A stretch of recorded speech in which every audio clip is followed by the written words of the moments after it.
서울경찰청이 새학기를 맞아 3, 4월 2달간 어린이 보호구역에서 교통법규 위반 행위를 특별 단속합니다.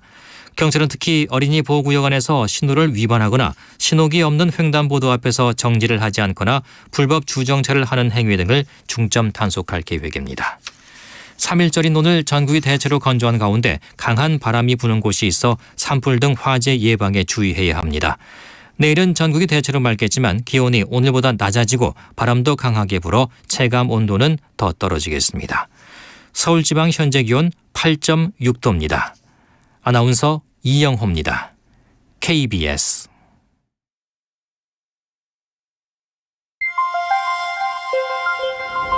대한민국 중심 채널 KBS 1라디오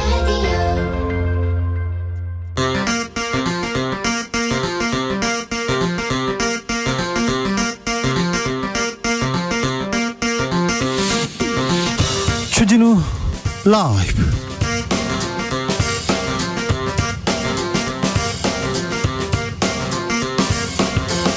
(2023년 3월 1일) 수요일입니다. 안녕하십니까, 주진우입니다. 국민의힘 전당대회 일주일 앞으로 다가왔습니다. 결선 투표 가느냐 마느냐 최대 하두로 떠오른 가운데 굳히기에 들어간 후보, 그리고 역전을 노리는 후보들 간 막판 공세 거세집니다. 국민의힘 전당대회 상황 이준석 전 대표에게 들어보겠습니다. 민주당에는 이재명 대표 체포동의안 후폭풍이 덮쳤습니다. 예상보다 많은 이탈표 나왔고요. 이를 두고 원색적 비난 터져 나오면서 내분 분위기 빠져들었습니다. 지도부는 소통 강화하겠다면서 단합을 강조하는데 위기의 민주당 이번 사태 어떻게 마무리할 수 있을까요? 공동혁신구역에서 들여다보겠습니다. 윤석열 대통령 취임 후 첫 3.1절 기념사에서 자유와 헌신 그리고 미래를 강조했습니다. 일본에 대해서는 과거 침략자에서 협력 파트너로 변했다면서 한일 관계 개선 의지 밝혔는데요. 윤 대통령의 3.1절 기념사 어떻게 봐야 될까요? 전우용 역사학자와 함께 들여다봅니다. 나비처럼 날아 벌처럼 쏜다. 여기는 주진우 라이브입니다. 오늘도 자중차에 겸손하고 진정성 있게 여러분과 함께 하겠습니다. 104주년 3.1절입니다. 1919년 3.1운동 당시에 민족대표 33인 그리고 많은 시민들이 한국의 독립을 선언했습니다. 조선이 세계의 이 나라의 주인이라고 이렇게 선언한 날인데 여러분에게 3.1절은 어떤 의미입니까? 3.1절을 기억하고 계신지 모르겠습니다. 3.1 구국선언, 박정희 정권의 독재 정권에 항거하던 그런 날이기도 한데 여러분은 3.1절 어떻게 기억하십니까? 저는 누구 만난 날이에요. 3.1절에 뭐 했어요? 이런 것도 좋습니다. 어떻게 기억하고 계신지 3.1절 어떻게 되새기는지 알려주십시오. 샵9730 짧은 문자 50원이고요. 긴 문자는 100원입니다. 콩으로 보내시면 무료입니다. 그럼 주진우 라이브 시작하겠습니다.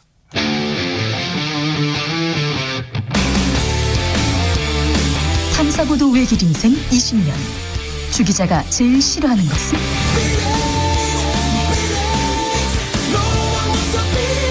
이 세상에서 비리와 부리가 사라지는 그날까지 오늘도 흔들림 없이 주진우 라이브와 함께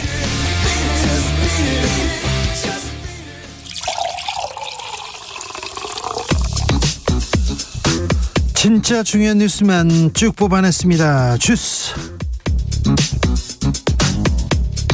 정상근 기자 어서 오세요. 안녕하십니까. 3.1절입니다. 3.1절에 어떻게 보내냐 물어보면 3.1절에 극우 집회 있어요. 그래서 교통 상황 좋지 않아요. 그렇게 얘기하는 분도 있습니다. 자, 3.1절 윤석열 대통령 취임 후 첫 3.1절 기념사 내놓았는데요. 어떤 의미였는지 어떤 얘기 하셨어요? 네, 윤석열 대통령은 지금 일본은 과거의 군국주의 침략자에서 우리와 보편적 가치를 공유하고 안보와 경제 그리고 글로벌 어젠다에서 협력하는 협력 파트너로 변했다라고 말했습니다. 네. 윤석열 대통령은 현 상황이 세계적 복합 위기, 북핵 위협을 비롯한 엄혹한 안보 위기, 우리 사회의 분절과 양극화의 위기를 마주하고 있다면서 위기를 극복하기 위한 한미일 간의 협력이 어느 때보다 중요하다라고 했고요. 이 보편적 가치를 공유하는 국가들과 연대하고 협력하여 이 세계 시민의 자유 확대와 세계 공동의 번영에 기여해야 한다라면서 이것은 104년 전 조국 자유와 독립을 외친 그 정신과 다르지 않다라고 밝혔습니다. 과거 얘기는 없었습니까? 과거사에 대해서는 뭐라고 안 했습니까? 네, 이번 기념사는 1300자 남짓의 분량이었는데요. 강제징용이나 위안부 등 구체적인 과거사 현안은 등장하지 않았습니다. 문재인 대통령의 마지막 3.1절 기념사, 일본은 역사 앞에 겸허해야 한다 이렇게 얘기했고요. 2018년 첫 3.1절 기념사에서는 일본을 가해자 반인륜적 인권 범죄를 저질렀다 그러면서 반성을 촉구한 바 있습니다. 윤석열 대통령의 첫 기념사가 어떤 의미인지 잠시 후에 전우용 선생님한테 자세하게 물어보겠습니다. 이재명 민주당 대표는 윤석열 정부의 대일 정책 아주 강하게 비판했습니다. 네, 이재명 대표는 오늘 SNS에 글을 올려서 미래지향적 한일 관계를 만들자는데 반대할 국민은 없지만 역사적 책임과 합당한 법적 배상 없이 신뢰 구축은 불가능하다라고 했고요. 과거를 바로 세워야 올바로 전진할 수 있다라고 밝혔습니다. 수출 상황 심각합니다. 경제 빨간불 들었습니다. 수출 상황이 얼마나 심각합니까? 네, 산업통상자원부에 따르면 올해 2월 수출액이 501억 달러, 우리 돈으로 66조 3,800여 원을 기록했습니다. 지난해 같은 달보다 7.5% 40억 달러나 줄어들었는데요.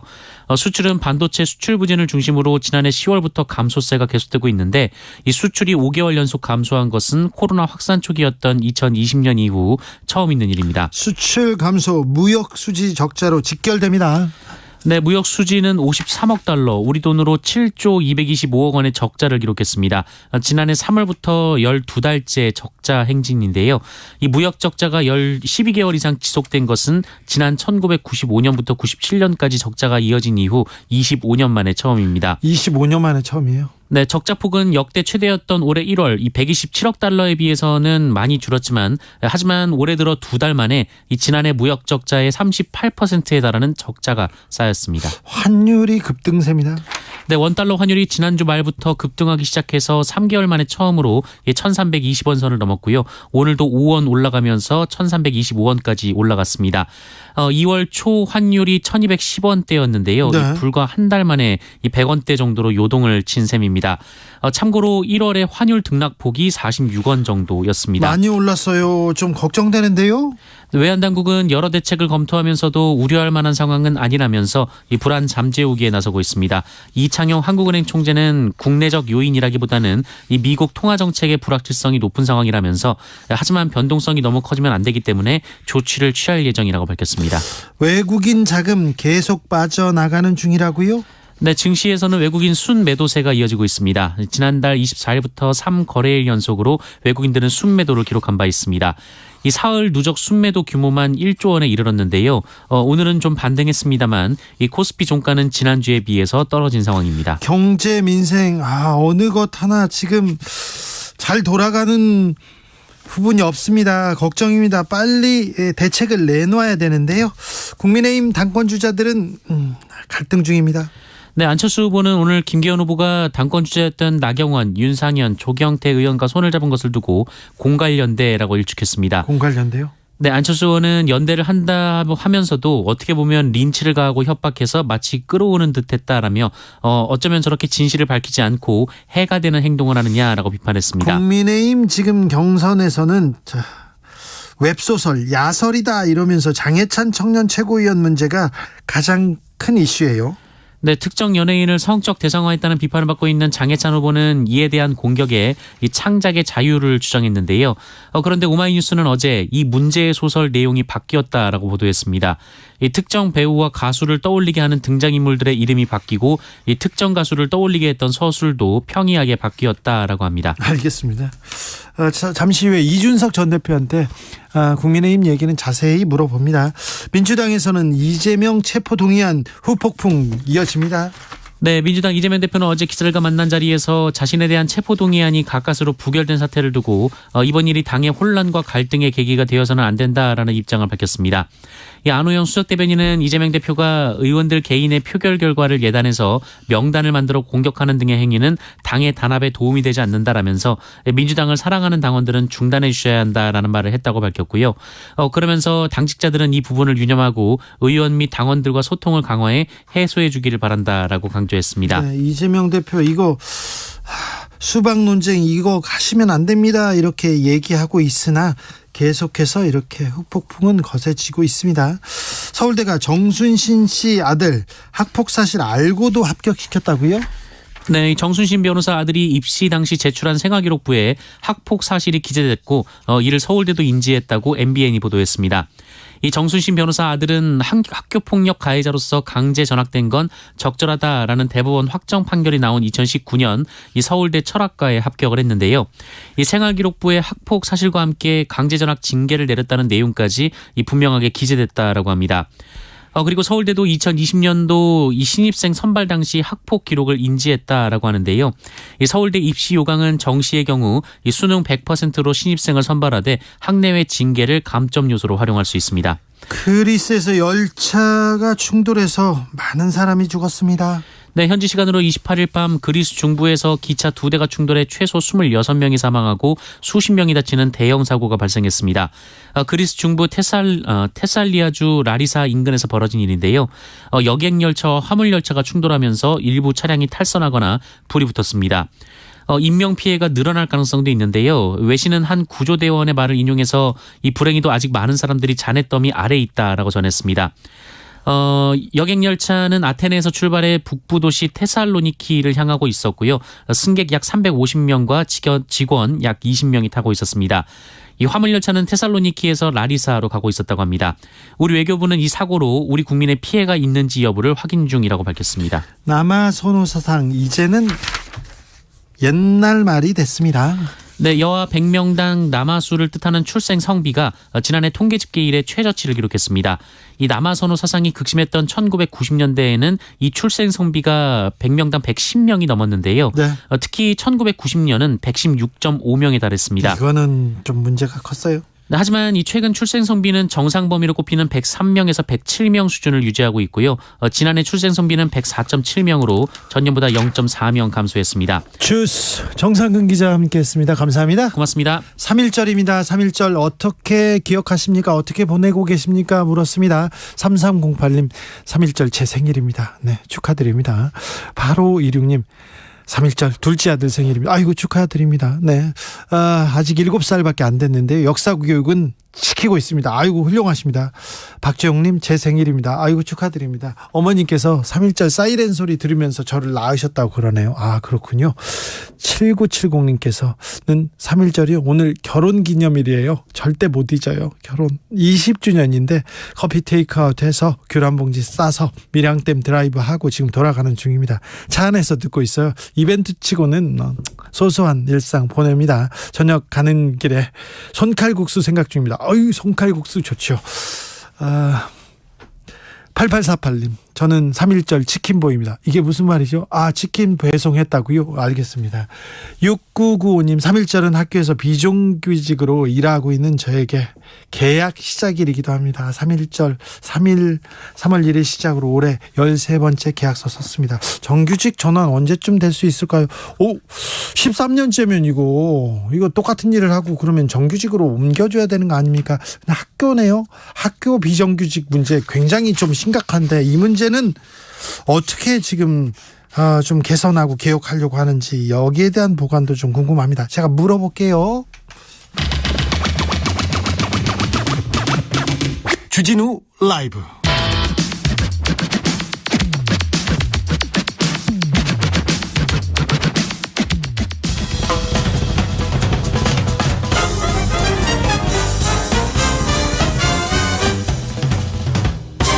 훅 인터뷰. 모두를 위한 모두를 향한 모두의 궁금증 훅 인터뷰. 1919년 3월 1일은 일본의 식민 통치에 항거하고 한국의 독립의사를 세계 만방에 알린 날입니다. 그로부터 104년이 흘렀습니다. 3.1운동 정신은 무엇일까요? 오늘 윤석열 대통령 3.1절 기념사 했는데요. 이 기념사 어떻게 봐야 될까요? 역사학자 전우영 선생님 모셨습니다. 안녕하세요. 네, 안녕하세요. 네. 3.1절은 어떤 날입니까? 제 생각보다는 우리 헌법, 네. 헌법 제헌헌법에 이렇게 써 있어요. 그렇죠. 유구한 역사와 전통에 빛나는 우리 대한국민은 기미 3.1운동으로 대한민국을 건립하여 세계에 선포한 위대한 독립정신을 계승하여. 예. 그러니까 이건 이제 3.1절이잖아요. 네. 우리 지금은 5대 국경일이고 예. 1949년부터 2002년까지는 4대 국경일 중에 하나였어요. 그래요. 그러니까 이게 대한민국 독립선포일이에요. 대한민국이 3.1절부터 시작됐다 이렇게 그러니까 봐야 되는 거죠. 미국을 놓고 예로 든다면 네. 7월 4일은 미국의 독립기념일인데 네. 이날이 미국 정부가 수립된 날도 아니고 예. 미국 헌법이 공포된 날도 아니에요. 예. 미국 13주 대표가 모여서 독립을 선언한 날이죠. 예. 그리고 독립전쟁을 통해서 미국이란 나라를 건설했거든요. 네. 그런데 그날을 독립기념일로 축하한다고요. 예. 우리도 3.1절이 그런 날이에요. 예. 그 이후 26년을 독립전쟁의 역사로 기억을 하고 예. 3.1절에 대한민국을 건립하여 세계에 선포했다. 예. 그날 원래 이제 우리 헌법상의 의미는 그렇습니다. 헌법에서도 그리고 역사적으로도 대한민국이 시작된 날이네. 어찌 예, 보면 그렇죠. 세계 만방에 이렇게 대한민국이 독립된 국가라고 이렇게 외쳤습니다. 역사적 세계사적 의미도 있었죠. 그렇죠. 네. 다들 이제 불과 몇 년 전에 3.1운동 100주년을 지났으니까 예. 그때 김일독립선언문 암송하기가 이제 전국적으로 유행했잖아요. 예. 기억하실 거예요. 네. 우리는 이에 네. 우리 조선의 독립국임과 네. 조선인의 자주민임을 선언하노라. 네. 이게 김일독립선언문의 사실은 전문이에요. 예. 그다음에 선언의 이유인데 첫 번째가 이로써 세계 만방에 고하여 인류 평등의 대의를 극명하며 네. 이로써 자손 만대에 고하여 민족 자존의 정권을 영육케 하노라. 이렇게 나오거든요. 네. 그러니까 첫 번째 이 의미를 인류 평등의 대의를 분명히 밝힌다라는 것이었어요. 예. 그 이제 가장 중요한 세계사적 의미였죠. 왜냐하면은 제국주의 시대였고, 그렇죠. 그리고 이제 국가 간, 민족 간의 불평등이 당연시 되던 네. 그런 시대에 인류 평등의 대의를 우리 2천만 당시에 민족의 총의로서 선포하는 것을 첫 번째로 놓은 것이죠. 그러니까 독립이 두 번째고 예. 우리 민족 자존의 정권을 영육케 한다는 그 주장이 두 번째고 예. 첫 번째 의미를 이제 인류 평등의 대의로 놨다는 것. 인류 평등, 세계 예. 평등. 이는 뭐 동북아 그리고 아시아에 있는 다른 나라 다 포함해서. 네, 예. 많은 영향을 미쳤습니다. 5526님께서 3.1절은 기미 독립선언서를 정독합니다. 자랑스러운 독립운동가님들이 계셔서 오늘의 우리 자유가 있다는 것 되새깁니다. 감사합니다. 이렇게 얘기하셨습니다. 군주민수님께서 3.1절 기념사 듣다가요 화나가지고 주파수 돌렸어요. 대통령 말은 좀 국민의 뜻과는 좀 다른 것 같아요 얘기하는데 오늘 윤석열 대통령의 취임 후 첫 3.1절 기념사가 있었습니다. 많은 사람들이 조금 관심을 가졌는데요. 어떻게 들으셨습니까? 저는 그 구절이 굉장히 좀 답답하게 느껴졌어요. 그러니까 우리가 세계의 변화에 준비하지 못해서 나라를 잃었다. 그러니까 김일성 선언서는 어떻게 써놨냐면 그 당시 상황에 대해서 이제 우리 조종세업을 식민지시하고 예. 우리 문화민족을 토메인우 그러니까 이제 네. 야만시해서 네. 이게 학자는 강단에서 정치가는 실지에서 이렇게 우리를 괴롭혔다. 이제 식민사학이거든요. 예. 우리 탓으로 나라를 잃었다라고 생각하는 것이 당시 식민주의자들의 일관된 이제 논리였고 예. 또 거기에 부안해동했던 이제 한국인 식민지 잔양자들의 친일파들. 예, 그렇죠. 일관된 논리였어요. 그러니까 예. 지금으로 보면 뭐냐면 모든 사건의 책임을 피해자에게 돌리는 피해자 책임론이에요. 아니 전쟁을 일으키고 그렇죠. 일으킨 제국주의자들이 잘못한 거죠. 당한 사람들이 잘못한 것이다라고 하는 얘기. 이건 뭐 예컨대 학교폭력 피해자들에 대해서도 네가 그렇죠. 못 넣었으니까 왕따 당했지. 예. 성폭행 피해자들에 대해서도 치마가 짧아서 그렇다고요. 이런 식으로 하는 그런 그건 논리가 아니죠. 예. 대통령의 다른 것도 아니고 인류 평등의 대의를 극명했던 역사적 사실을 기념하는 날, 우리의 독립을 기념하는 날에 예. 축사로서는 대단히 부적절했다라는 느낌이 좀 들었습니다. 그렇습니까?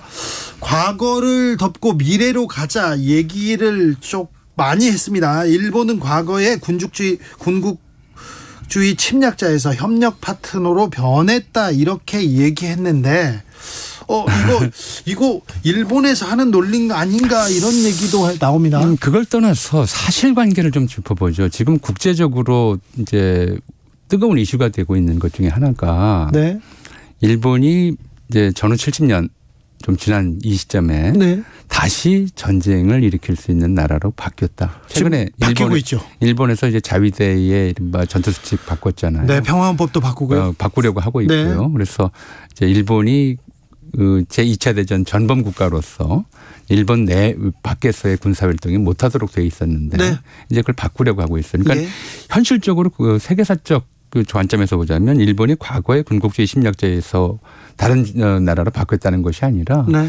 80년대 이래 끊임없이 이제 군국주의 회귀하려고 하는 일본의 이제 그런 정치적 목적 또는 외교적 목적이 실현되려 하고 있다. 다시 일본이 군국주의 망령에 휩싸여 가고 있는 것인가 하는 의구심이 좀 드는 상황이잖아요. 네. 이건 뭐 우리가 얘기하는 것이 아니라 예, 예. 국제사회가 얘기하는 것인데 네. 전혀 반대의 말씀을 하신 것이라는 생각이 좀 듭니다. 그래요.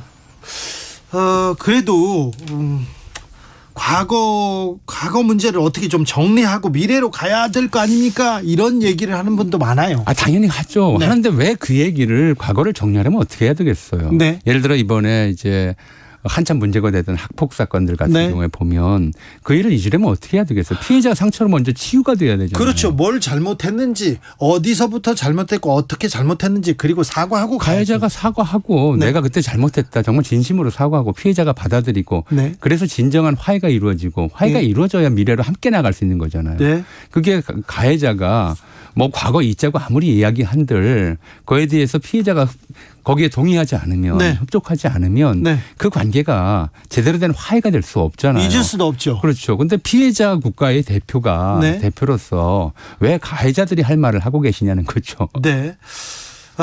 국민의힘에서는 대통령 3.1절 기념사 극찬하면서 오로지 국익 관점에서 제대로 된 길을 제시했다 이렇게 얘기합니다.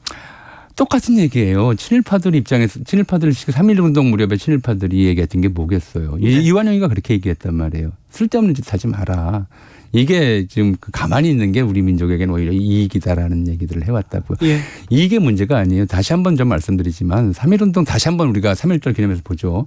공약 3장의 첫 번째가 금일 오인의 착오는 이렇게 들어가요. 우리 왜 했느냐. 예. 거기에서 순서가 이렇게 돼요. 정의, 인도, 생존, 존영을 위한 민족적 요구이니 생존과 존영이라고 하는 번영보다도 앞선 것이 정의와 인도예요. 예. 그걸 앞세웠던 것이에요. 그게 예. 3.1 정신이에요. 그렇죠. 뭐 이익이 아니라 네. 정의와 인도가 앞이다라고 하는 것이 네. 그래서 우리 헌법에도 예. 정의, 인도, 동포애로서 민족의 단계를 공고히 한다는 것을 분명히 밝혀놨거든요. 예. 그러니까 어디까지나 이익만을 위해서 본다고 하면 이게 무슨 3.1 정신이에요. 3.1 정신은 그렇게 이익 따라서 이익이 있으면 누가 3.1 운동에서 만세를 부르고 그렇게 총칼 앞에서 그렇죠. 총칼 앞에서. 총칼 앞에서 목숨을 네. 걸었겠습니까? 네. 그거만큼 불이익이 어디 있어요. 목숨을 네, 잃는 네. 것만큼. 예. 맞아요. 우리 선조들이 이거는 불의하다. 이건 예. 잘못됐다고 목숨을 걸고 이익을 내팽개치고 나왔지 그렇죠. 않습니까? 개인의 이익의 문제나 네. 그 당면의 눈앞의 이익이 아니라 우리가 인류 평등의 대의가 곧 정의이고 예. 인간으로서 다른 인간을 억압할 수 없다는 것이 인도주의다라고 하는 그 원칙을 내세웠던 것이고 우리가 그 원칙에 입각해서 국가를 세웠던 거잖아요. 그런데 3.1운동 했을 때 이완용 친일파 이완용이 나서서 가만히 있어라. 지금 나와서 만세 부른다고 우리한테 이익이 될 것 같으냐. 가만히 그렇죠. 세상 안 바뀐다. 이렇게 예. 얘기했죠. 해방 후에도 그런 얘기했죠. 뭐 당연히 친일파들이 그렇죠. 예. 정권을 잡고요. 예. 그러니까 뭐 어쩔 수 없었다. 예를 들어 이제 대표적인 게 그런 것들이란 말이에요. 학교를 운영했던 사람들, 교장, 이사장들 이런 사람들이나 교회를 가졌던 이제 목사들. 예. 이제 일제 말기에 심지어 뭐 그 목사들이 예. 어떤 일을 했냐면 교회종 헌납운동 예. 이런 것도 벌이고 예. 무슨 비행기도 헌납했어요. 네, 그래서 네. 비행기 이름이 장로교에서는 조선장로호 감리교에서는 감리교 단호 이런 네. 것도 언급하고 별별 일을 다 했거든요. 예. 심지어 교회 안에다가 일본 신사의 이제 휴대용이랄까요? 예. 실내용이라고 하는 가미따나라는 걸 설치하고 일부 예배를 신사참배 형식으로 진행하는 이런 일도 했었단 말이에요. 그렇죠. 회개하고 반성하라는 얘기가 나오니까 우리가 이렇게 안 했으면 네. 어떻게 교회를 지켰겠느냐. 어떻게 학교를 지켰겠느냐. 그러니까 예. 당면의 이익이죠. 예. 눈앞에 이익을 놓고 이제 한 행동은 정당하다라고 하는 이런 논리를 폈기 때문에 네. 그 논리가 살아있는 거죠. 아이고 이익을 다 내려놓고 독립운동에 헌신하신 분도 있지 않습니까? 그렇죠. 그런 분들한테 부끄러워서 어떻게 그렇게 얘기를 할 수 있습니까? 교회 일부 교회가 그랬고요. 뭐 가톨릭도 그랬고요. 절도 그랬습니다. 그때 다른 종교도 그랬다는 얘기합니다. 지금 그래도 윤석열 정부 대해서는 한일 관계 개선하겠다면서 지금 강제 동원 피해자 배상 관련해서 어떤 해법을 내놓고 있는 것 같습니다. 어찌 보시는지요? 네, 지금 말씀하셨지만 이제 배상 보상이 문제의 핵심은 아니에요. 네, 문제의 핵심은 사과죠. 네, 사과고 그리고 이제 그 뒤늦게 굉장히 오래된 일인데도 피해자들이 이제 대법원에 소송을 걸었던 것은 그것이 인권 유린에 해당한다라고 하는 것이고 한국 대법원도 그것이 인권 유린 행위로서 그렇죠. 일본 기업이 거기에 대해 책임이 있다고 한 거예요. 네, 인권 유린했잖아요. 책임을 인정하고 거기에 대해서 이제 책임을 지는 예, 이 원칙에 대해서 한국 대법원이 판결을 했는데 네. 근데 지금 현재 그 마련되고 있는 해법은 가해자의 책임 인정 부분이 빠져 있잖아요. 네. 그게 빠져 있으니까 이거는 이제 그 유족들이나 받아들일 수 없다고 피해자로서는 합니다. 예. 받아들일 수 없는 얘기잖아요. 마치 돈 때문에 눈앞에 이익 때문에 소송낸 것처럼 예. 또 이익주의로 돌아가요. 예. 사람이 이렇게 돈으로만 모든 것을 해결하는 건 아니잖아요. 네. 좀 사과를 원하는데 예. 돈 몇 푼 던져주고 이거면 됐지 이런 식의 이야기를 한다든가 게다가 그 돈의 출처도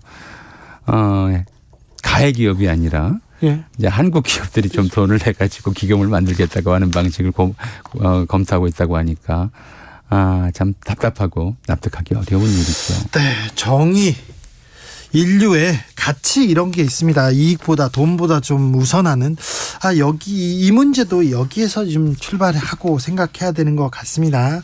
배상 문제도 다 좋고요, 보상도 좋고 뭐라고 좋지는 않습니다만 자 아무튼 이 역사 문제, 과거사 문제는 이 가치 정의의 측면에서 마무리하고 넘어가야 된다 이렇게 선생님께서 말씀하시는데요.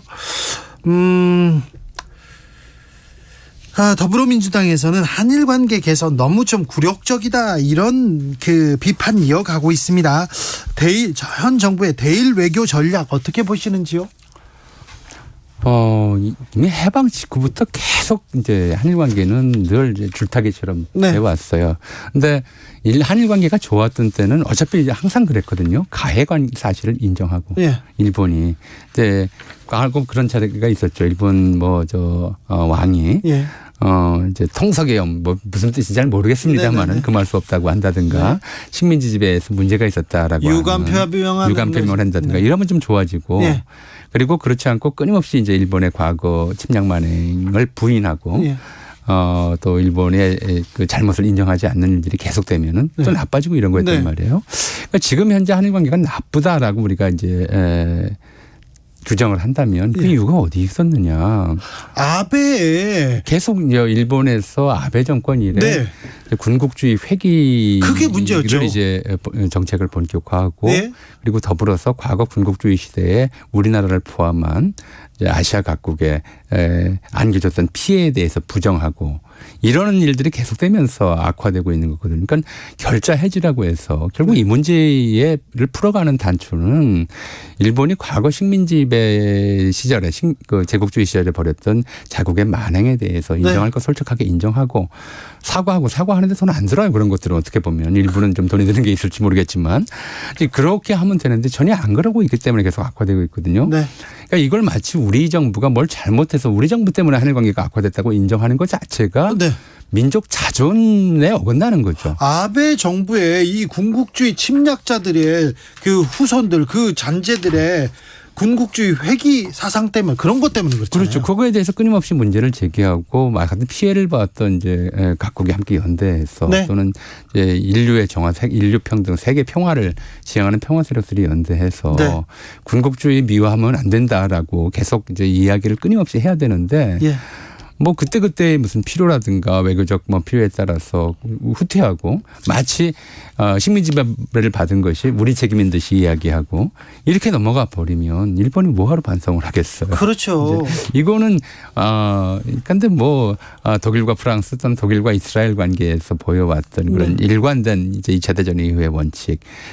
제국주의, 군국주의 침략 행위 자체는 인류사적 죄악이다, 범죄다. 네. 이거에 대해서 사죄하고 반성하라. 이거는 이제 일관된 원칙으로 양보해서는 안 되는 것인데. 그렇죠. 예. 독일이 전범임에도 불구하고 전 세계에서 존경을 받는 이유가 사죄하지 않습니까? 무릎 그렇죠. 꿇고 계속해서 됐다고 할 때까지 사죄한다라고 하는 네. 뭐 이런 거잖아요. 근데 이제 그게 마치 우리의 무슨 이제 경제적 실익이라든가 이런 것들을 위해서 이제 인류사적 가치, 세계의 보편 가치 이런 것들을 계속 허물고 있기 때문에 이건 좀 문제가 될 수밖에 없다. 자존심 상한다 그런 사람들도 그걸 넘어서 많습니다. 그렇죠. 이건 이제 한일 관계를 올바로 푸는 방식이 아니다라는 거죠. 이환숙님께서 부끄럽습니다. 독립운동하신 분들한테요. 어떤 분께서는 몸 안에 상처가 있는데 열어보고 수술도 안 하고 그냥 덮는 격 아닙니까? 치료 없이 덮어봤자 결국 탈이 납니다. 이렇게 얘기하셨습니다.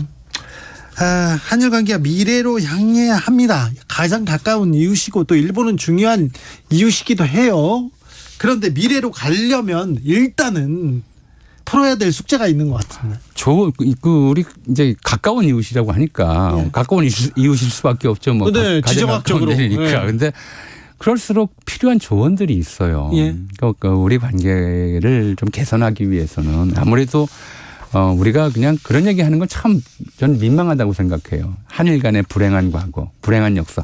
왜 그런 얘기를 합니까? 우리에겐 불행하지만 일본에겐 불행하지 않았거든요. 그렇죠. 예. 근데 왜 그걸 우리가 뭉뚱그려서 불행한 역사라고 얘기하면서 빨리 잊자고 얘기를 하는 겁니까? 잊어서는 안 되죠. 그건 그런 문제에 대해서는 그 불행을 만들어왔던 불행한 관계를 만들었던 이제 당사자, 책임자, 네. 끊임없 책임자가 책임을 인식하도록 하는 것이 피해자로서는 오히려 올바른 태도거든요. 그래서 그런 좀 일관된 원칙들, 적어도 한일 관계에 대해서는 그 가해와 피해의 역사가 실존하고 있기 때문에 그 역사를 뒤집거나 그 역사의 책임을 오도하거나 아니면 피해자에게 책임을 뒤집어 씌우거나 이런 방식으로 이제 역사가 진행되어서는 안 되고 또 하나는 이제 일본인들이 늘 하는 것처럼 바로 그 가해와 피해의 관계에서 피해자들도 이익을 본 게 있지 않느냐 이런 식의 이야기 네. 정말 끔찍한 얘기죠. 예. 너도 좋아하지 않느냐 이런 얘기랑 비슷해요. 그러니까요. 예. 네.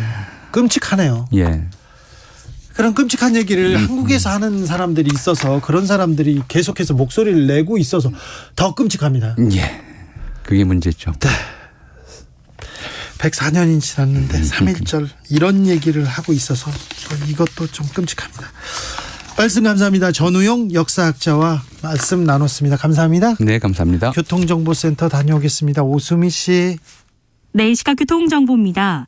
오늘 3.1절 공휴일을 맞아 서울 도심 한가운데에서는 여러 집회들로 혼잡했고요. 지금은 거의 해산이 되고 정리가 된 상태지만 아직 일부 구간에서 행진이 남아 있습니다. 종로 보신각 앞에 모여있던 집회 인원들이 지금은 을지로 일가에서 명동 입구로 행진을 하고 있고요. 계속해서 남대문로, 숭례문을 지나 청계광장까지 이동을 할 예정이니까요. 참고해 주시기 바랍니다. 그 밖에 고속도로에서는 곳곳에서 사고 소식 들어와 있습니다. 서울 양양고속도로 서울 방향으로 서종 부근에서 승용차 사고가 났고요. 2차로와 갓길에 걸쳐 수습을 하고 있습니다. 여파로 설악부터 서종 나들목까지 7km 막히고 있습니다. 더 가서는 화도 일대에서 차들이 많고요. 덕소 3패에서 강일 쪽으로도 정체입니다.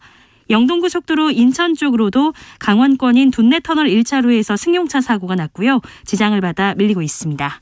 지금까지 KBS 교통정보센터였습니다.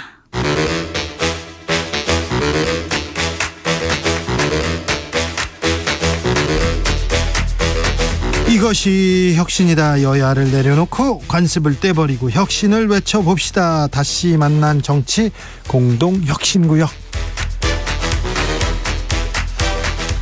대한민국 정치 혁신을 위해서 날선 공방 환영하겠습니다. 주진우 라이브가 지정한 여야 혁신위원장 3분 모셨습니다. 신인규 전 국민의힘 상근 부대변인 어서 오세요. 네, 안녕하세요. 국바세의 신인규입니다. 용의힘 기본소득당 의원. 네, 안녕하세요. 기본소득당 용혜인입니다. 오늘은 전용기 더불어민주당 의원 전화로 모셨습니다. 네, 안녕하십니까. 더불어민주당 전용기 의원입니다. 네, 오늘 3.1절 기념식, 기념사 어떻게 보셨습니까? 먼저 신인규 대변인님. 저도 오늘 대통령님의 말씀이 굉장히 좀 짧았다라는 게 좀 특색이었던 것 같아요. 네. 그래서 다른 대통령님들과 비교했을 때 짧았고, 외교 안보에 대해서 좀 구체적인 그런 비전들이 좀 나와줬으면 좋겠는데, 좀 이번에는 심플하게 나왔던 것이 특색인 것 같고, 또 일본에 대해서도 원칙적인 그 자세는 견지를 하면서 뭔가 좀 협력의 파트너 이런 걸 제안했으면 좋았을 텐데, 그런 원칙적인 부분에 대해서는 좀 이야기에 빠진 부분은 조금 아쉬웠습니다. 용혜인 의원. 네, 반성 없는 침략 국가와 손잡고 과거는 잊자. 저는 이게 일본 총리의 기념사인지 대한민국 대통령의 기념사인지 너무 충격적이었고요. 이 여전히 매듭지어지지 못한 과거사 문제로 고통받고 있는 우리 국민들을 어떤 미래로 나아가지 못하게 만드는 걸림돌 취급하는 게 어떤 우리나라 대통령의 3.1절 기념사가 맞나라는 정말 충격적인 생각이 좀 들었습니다. 사실 정말 100번 양보해서 정부 정책의 방향으로서 어떤 일본과의 관계를 회복하는 것을 추진한다고 하더라도 3.1절 기념사에서만큼은 이런 이야기를 하면 안 되는 것이 아닌가. 그리고 강제징용 피해자들이 사실 70년 넘는 시간 동안 요구해온 건 진정성 있는 사과와 이 사과에 기초한 배상이거든요. 근데 우리 기업 기부금으로 피해를 배상하겠다는 게 도대체 무슨 의미가 있는지 의문이고요. 이 굴욕적이고 부정의한 선택이 윤석열 대통령이 일본과 공유하고 있는 보편적 가치라면 저는 그런 보편적 가치는 보편적이지 않다고 생각합니다. 전용기 민주당 의원한테는 안 듣겠습니다. 네, 알겠습니다. 네. 저도 하실 말 있어요? 네, 할 말 많습니다. 사실 그러면 한마디만 듣겠습니다. 예, 3.1운동 기념식에서 했던 얘기로서는 굉장히 부적절했던 것이죠. 앞서서 말씀 주셨지만 강제징용 언급 없었고 사실 여기에서 전문가들도 일본 과거사 면죄부 줬다라는 비판하고 있지 않습니까? 저는 굉장히 부적절했다고 봅니다. 네, 알겠습니다. 짧게 끝났네요. 가해자 일본 역사를 어떻게 볼 것인가?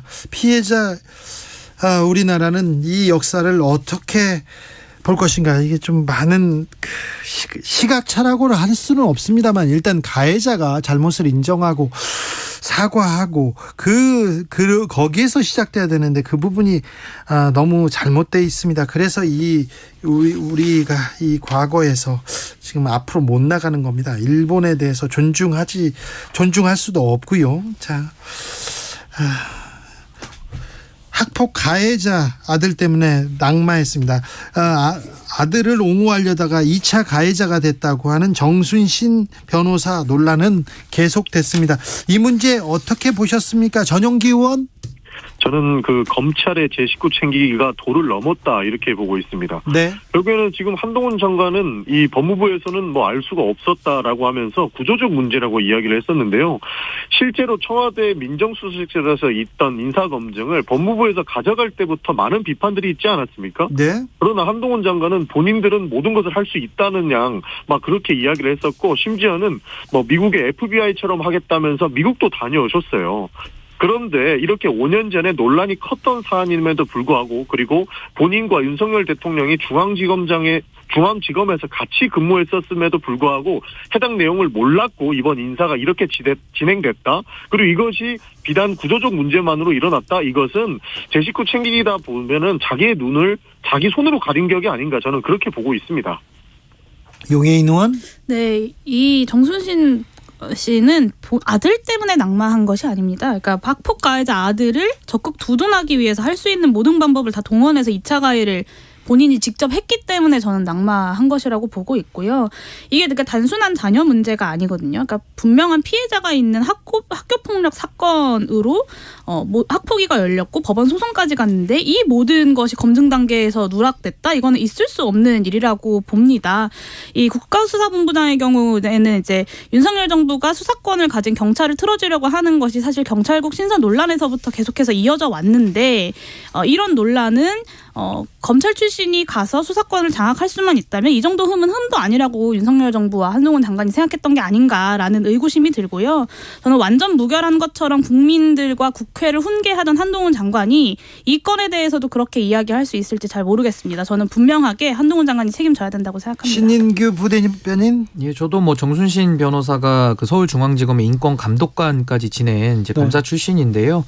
저도 이 학폭 사건에서는 정순신 변호사가 저는 그 가해자의 아버지이지만은 소송까지 길게 끈 거를 봤을 때는 저는 같은 가해자의 위치에 있다 이렇게 생각을 하고요. 예. 인사검증이라는 것이 추천과 검증, 임명이라는 세 가지 단계로 지금 이루어지고 있는데 누가 정순신 변호사를 추천했는지 또 왜 검증에 대해서는 이것이 부실 검증인지 아니면 같은 검사들끼리 고의적으로 면책을 시켜준 것인지도 좀 따져봐야 될 것 같고 저는 이번에 그 한동훈 장관이 뭐 약간 마음적으로만 책임을 느낀다라는 식으로 네. 이야기를 했는데 전 그렇게 가볍게 볼 사안은 아니다 이렇게 봅니다. 그렇죠. 자기 사람을 추천했어요. 근데 검증 실패했다고 볼 수도 있습니다. 검증을 안 했다고도 얘기하는데 검증 일단 실패했고요. 책임이 실종됐어요. 누군가는 책임을 지고 사과를 해야 되는데 학폭 문제 해결하라, 근본적인 뭐 방침 정해봐라 이렇게 얘기하고 넘어갈 게 아니라 잘못한 사람은 잘못했다고 일단 해야 됩니다. 가해자들은 잘못했다고 일단 얘기해야 피해자가 이렇게 들어보고 진심 어린 사과인지 생각을 하지 않습니까? 이거 잘못한 사람은 남의 얘기처럼 유감이다, 모르겠다 이렇게 얘기하지 말고, 몰랐다 얘기하지 말고 이 실종된 책임감 어떤 누군가는 찾아와야 되는데 이 문제는 계속해서 누군가는 좀 책임을 져야 되는데 잘못은 했다고 해야 되는데 그냥 넘어가는 것 같습니다. 민주당 분위기가 조금 어수선합니까, 전용기 의원? 뭐 조금 어수선한 것은 인정해야 될 것 같습니다. 예, 어떻습니까? 이재명 대표 표결 말씀하신 것 같은데 네. 민주당에서는 사실 많이 당황을 했습니다. 네. 그리고 우리 지지자들도 굉장히 좀 많은 분개를 하고 화가 좀 많이 난 모습들을 보이고 있는데 사실 이럴 수밖에 없는 상황이 되었다고 저는 생각을 해요. 왜냐하면 검찰의 수사가 좀 굉장히 좀 무리했었고 실제로 영장 청구도 분명히 그 대장동과의 뭐 관련된 혐의가 있는 사람들을 모두 풀려났고 재판을 밖에서 불구속 상태로 봤는데 굳이 이재명만을 인신을 구속해서 재판을 받아야 된다고 하는 것들이 말도 안 된다. 이렇게 해서 의원들이 총의를 모았고 한 169석 정도 되는 의원들이 모두 참여한 가운데 우리가 표결에 임했는데 말과는 다르게 실제로는 표결이 그렇게 나오지 않지 않았습니까? 그래서 138명이나 되는 의원들은 어떻게 생각하냐면 이거 우리가 속은 것 아니냐 이렇게 생각을 하고 있거든요. 그러다 보니 많은 당원들도 화가 나 있는 상태고 의원들도 좀 어안이 벙벙한 상황이라서 그렇게 좋은 상황은 아니다. 저는 그렇게 보고 있습니다. 용해인 의원 어떻게 보셨어요? 네, 일단 이 살생부에 관련돼서 이제 논란이 많이 있고 조금 전에 전용기 의원님께서 당원들이 화가 많이 나 있다라는 이제 말씀을 하셨는데 저는 좀 이 얘기를 좀 하고 싶어요. 그러니까 살생부 작성의 부적절함은 부적절함이고 당원들이 어떤 국회의원들의 표결을 포함한 정치 행위에 대해서 의견을 개진하고 이 판단의 근거와 내용에 대해 설명을 듣고 피드백하는 과정이 지금 대한민국 정치에 좀 실종되어 있는 것이 아닌가. 국민의힘도 마찬가지고 민주당도 마찬가지고 그래서 어떤 평가도 할 수 없다. 국회의원의 어떤 행위에 대해서라고 한다면 저는 정당이라는 것이 왜 존재하는가라는 의구심이 이번 표결과 그 뒤에 민주당의 내홍을 바라보면서 좀 들었고요. 이 국회의원은 평당원 한 명보다 더 큰 책임과 권한을 갖는다고 저는 생각하는데 이 과정을 만들어내고 당원들과 의견이 다르다면 당원들을 설득해내는 것 역시 국회의원들이 해야 되는 역할이라고 생각합니다. 그래서 어떤 이번 표결 이후에 국회의원이 당원들을 상대로 싸우는 지금의 구도 역시 살생부와 마찬가지로 좀 바람직해 보이지는 않는다라는 말씀을 좀 드리고 싶습니다. 신인규 대변인. 예, 저는 이재명 대표의 혐의가 이제 공소장에 대해서 한동훈 장관이 이제 국회에서 보고를 하지 않았습니까? 네. 근데 들어보면은 구속의 필요성은 충분히 있어 보입니다. 근데 구속영장의 발부 주체는 법원이고요. 결국 국회에서 동의를 통해 가지고 영장 실질 심사를 받으러 가냐 마냐의 문제였는데 이미 그것 자체가 지금 봉쇄가 되지 않았습니까? 근데 참 이번에 민주당에서 저는 이탈표가 많이 나왔습니다만은 저는 그 민주당 의원들이 헌법기관으로서 헌법에 나온 대로 국가 이익을 우선해서 양심에 따라 저는 직무를 처리한 것이다라고 보고요. 그럼에도 불구하고 민주당 내부에서 또 그분들을 색출한다라는 식으로 나와가지고 압박을 가하는 이런 모습들은 굉장히 민주주의적인 그런 퇴행이고 좀 민주당 내부에서도 그런 좀 폭력적인 문화는 좀 사라져야 되지 않는가 좀 그렇게 봅니다. 전용기 의원. 저도 뭐 마찬가지로 보고 있습니다. 신인규 대변인의 말에 동의한다는 얘기는 아니고요. 용해인 의원의 이야기를 저는 인용을 좀 하고 싶은데 사실 어떠한 평가도 할 수 없다라고 한다면 굉장히 우리 정당의 존재 이유가 없어지는 거라고 보고는 있습니다. 그러나 이렇게 좀 과격한 방법은 좀 자제해야 되지 않을까에 대한 이야기는 있습니다. 네. 이렇게 사실 앞으로 우리 정당이 갈등 속으로 들어가지 않고 통합의 리더십을 좀 밀어야 되는데 현 상황에서 대표의 메시지가 무엇이었냐면 표결이 끝나고 난 이후에 의원들과의 소통을 좀 더 강조하겠다 이렇게 말씀을 하셨거든요. 그리고 단합을 외쳤죠. 그렇죠. 그렇기 때문에 대표의 리더십을 한 번 더 믿고 이렇게 갈등으로 가지 않게끔 지지자들도 살생부까지 만들어서 잘잘못을 지적하기보다 정말로 우리 불구속의 필요성이라든지 그리고 검찰의 무도함을 알리는 것에 좀 더 힘을 써주면 좋지 않을까 저는 그렇게 생각합니다. 네. 자, 조금 내분까지는 아니지만 갈등의 조짐이 있어요. 이 갈등의 조짐을 이렇게 어떻게 마무리하고 민주당이 봉합하고 앞으로 나가는지 이게 좀 큰 숙제가 될 것 같습니다. 차기 원내대표 누가 되냐 이런 얘기도 나옵니까? 전용기 의원? 아직까지 그런 내용은 나오지 않습니다. 그러나 이번 표결에서 보다시피 이게 권력투쟁으로 갔을 때는 최악의 저는 시나리오를 쓰고 있다고 보고 있거든요. 네. 누가 봐도 살생부는 친문이다, 비명이다 이렇게 얘기하고 있는 가운데 이 권력투쟁까지 넘어가게 된다면 진짜 민주당은 그 갈등 속에서 헤어나올 수 없기 때문에 아직까지 많은 의원들도 조심하고 있다. 저는 그렇게 평가하고 있습니다. 지금 이 갈등이 내분이다, 권력투쟁이다 이렇게 보이기 때문에 더 좀 심각한 겁니다. 그래서 지금 바깥에서 뭐라고 해야지? 지지자들끼리 설전을 벌이는 것조차도 그런 갈등으로 보이거든요. 신인규 변호사. 맞습니다. 네, 민주당도 지금 여러 가지 이게 이제 차기 리더십 관련해서 이제 원내대표 선거도 있겠습니다만은 무엇보다도 이재명 대표가 대표직을 그럼 사퇴할 것이냐 이제 이 부분이 과연 핵심 아니겠습니까? 그래서 저는 이번에 원내교섭단체 이상을 이룰 수 있는 30석 이상의 이런 반란표가 나왔기 때문에 좀 민주당 내부에서는 이제 좀 소신 있는 목소리들이 좀 더 주목을 받을 수 있을 것이다. 저는 이렇게 봅니다. 바램 같아요? 아니 바램이 아니라 그런 예상을 해봅니다. 네. 어떤 목소리가 나올지 좀 지켜보자고요. 국민의힘 당권 경쟁은 어떻게 돼가고 있습니까?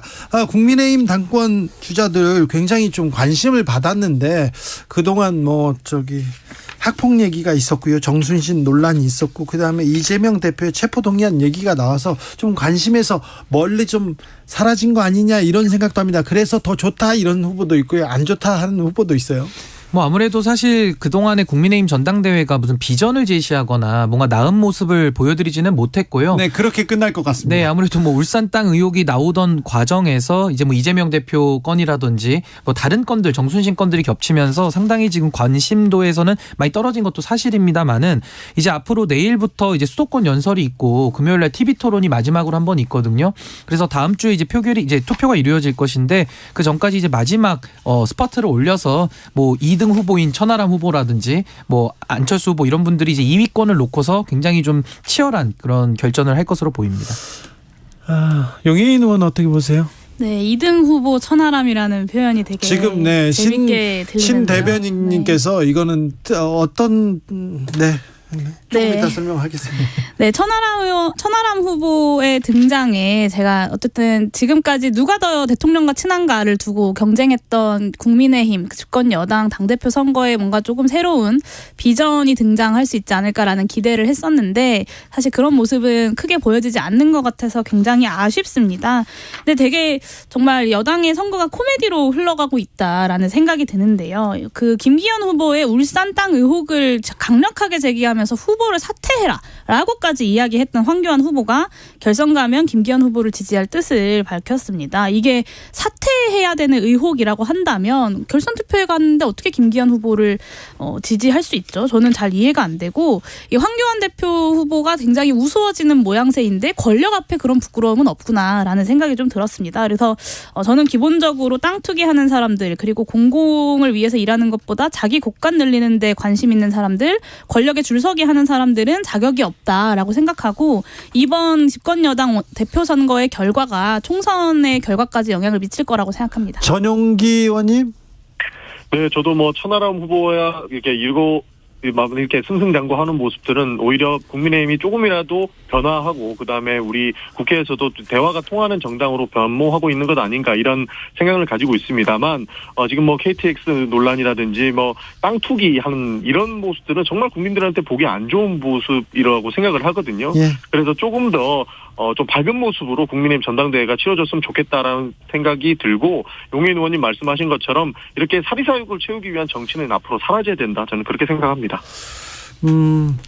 청년 정치인들이니까 하나만 물어볼게요. 장해찬 후보의 웹소설 논란되고 있는데 이거 어떻게 보십니까, 신인규 대변인? 글쎄요, 뭐 저는 그 과거 웹소설 논란에 덧붙여서 지금 뭐 페이스북 과거 글까지 이제 소환이 돼서 장해찬 후보가 상당한 지금 이제 공세를 받고 있는데 저는 이제 그분의 과거를 이렇게 쭉 보다 보니까 과거에 우리가 이재명 대표에 대해서 뭐 막산이라는 호를 붙여드렸었는데 이 장해찬 후보도 막산이라는 호를 또 부여받아야 될 상황 아니냐 이렇게 볼 정도로 굉장히 논란이 많습니다. 그래서 저는 이분이 뭐 당선이 될지 안 될지는 모르겠습니다만은 당선이 되더라도 이것은 국민의힘에 굉장한 좀 악영향이 있을 그런 요인들이 많아서 좀 걱정이 많습니다. 용해인 의원? 네, 작품의 서술이라는 건 언제나 이제 작가의 선택에 달려 있는 겁니다. 근데 그저 익명의 작가였으면 이 표현의 자유 뒤에 숨었을 수 있었겠지만 대통령의 측근으로서 여당의 지도부가 되겠다는 이는 당연히 자신의 인식에 대해서 평가받고 책임져야 되지 않겠나라는 생각이 들고요. 현실에 존재하는 성차별과 잘못된 성인식을 그대로 답습했기 때문에 문제가 되는 거라는 점을 좀 분명하게 말씀드리고 싶습니다. 네. 지금 천하람 후보가 2위를 달리고 있다고 얘기해서 그러는데 3위를 달리는 조사도 있습니다. 리얼미터가 미디어 트리뷴 의뢰로 21일에서 22일까지 조사했습니다. 김기현 후보가 1위고요. 안철수 후보, 천하람 후보, 황교안 후보 순이었습니다. 네. 자세한 사항은 중앙선거 여론조사 심의위원회 홈페이지 참조하시면 됩니다. 자, 국민의힘은 끝까지 비전 경쟁, 정책 경쟁을 하지 않을 것인가, 이 부분도 큰 관심사인데요. 오늘은 또 김기현 후보하고 나경원 전 의원 손잡고 나왔더라고요. 표정이 오늘은 좀 웃고 있었어요. 근데 뭐 언제까지 이렇게 친분을 제시해서 정치하는 모습을 국민들께 보여드려야 되는지 저도 참 국민의힘 안에 있습니다만은 네. 굉장히 죄송스러운 마음입니다. 국민의힘 경선 얘기는 2부에서 이준석 전 대표와 자세히 나눠보겠습니다. 공동혁신구역 오늘도 감사합니다. 신인규, 전용기, 용해인, 전용기, 신인규, 세 분 감사합니다. 전용기 의원? 네. 어디에 계세요? 저는 지금 그 동탄에 있습니다. 동탄이요? 동탄에서 네. 뭐 하세요? 지역 사무실에서 여러 가지 서류 작업들을 좀 하고 있었습니다. 알겠습니다. 다음번에 스튜디오에서 뵙겠습니다. 네. 세 분 감사합니다. 네, 감사합니다. 네, 감사합니다.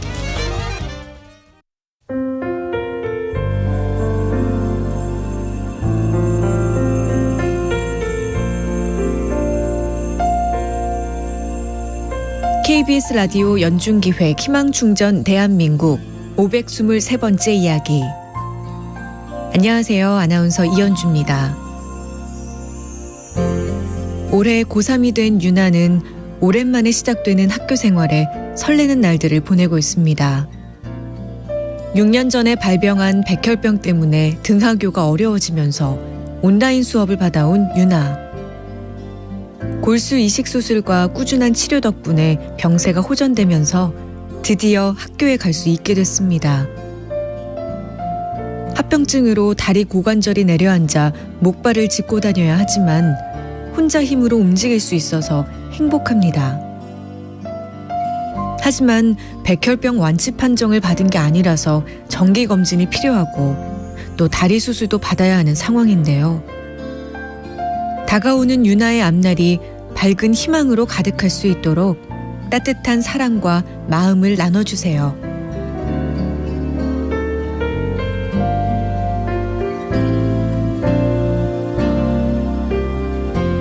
여러분의 따뜻한 손길이 희망의 빛이 됩니다.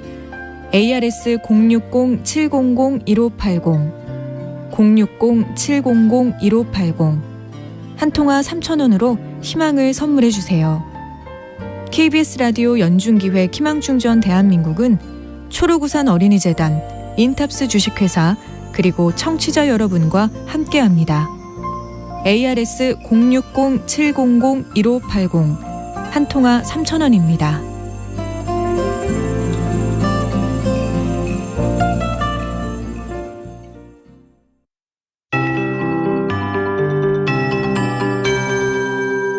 KBS 58분 날씨.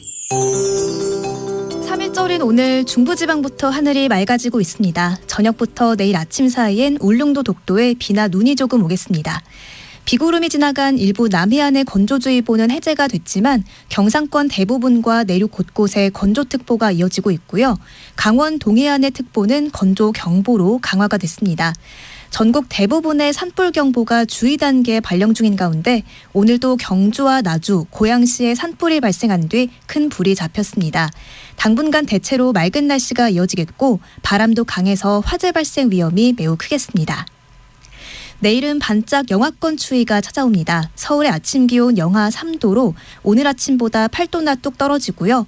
원주와 대전 영하 4도, 전주 영하 2도, 대구 영하 1도 등 특히 한파주의보가 내려진 강원 내륙 산지와 대전, 충남, 전북 내륙은 하루 새 10도 이상 곤두박질하겠습니다. 낮 기온은 서울이 6도, 강릉, 대전, 광주, 제주가 8도, 부산은 10도 안팎에 머물겠습니다. 초미세먼지 농도는 충청권과 광주, 전북에서 나쁨 단계를 보이는데요. 내일은 전국의 공기질 무난하겠습니다. 한편 오늘 밤 서해 먼바다와 동해상을 시작으로 내일 새벽 남해 먼바다와 제주도 해상에도 바람이 매우 강하게 불겠습니다. 지금 서울의 기온 7.5도입니다. 박다효입니다.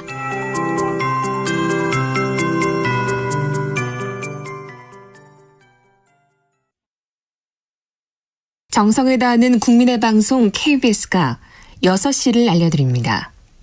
AM 711kHz, FM 97.3MHz, KBS 1라디오입니다. HLKA.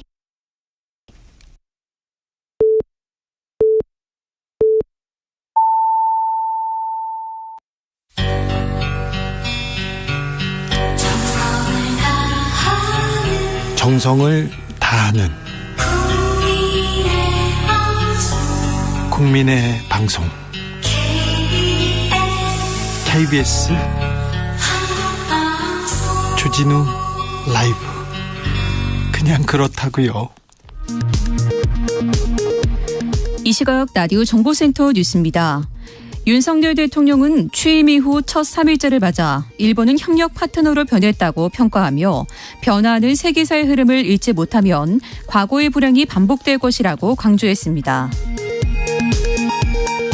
윤석열 대통령의 3.1절 기념사에 대해 여야는 엇갈린 평가를 내놨습니다. 국민의힘은 국익관점에서 우리가 나아가야 할 길을 제시했다고 평가한 반면 더불어민주당은 대통령의 역사관이 의심스럽다고 비판했습니다. 박성군 국무총리 비서실장이 건설사 대주주인 아내의 회사 지분을 백지신탁하라는 주식 백지신탁 심사위원회 결정에 불복해 행정심판을 청구했습니다. 현지 시간 어젯밤 그리스 중부에서 열차 2대가 충돌해 현재까지 최소 32명이 숨지고 85명이 다친 것으로 전해졌습니다. 지금까지 라디오 정보센터 뉴스 정한나였습니다.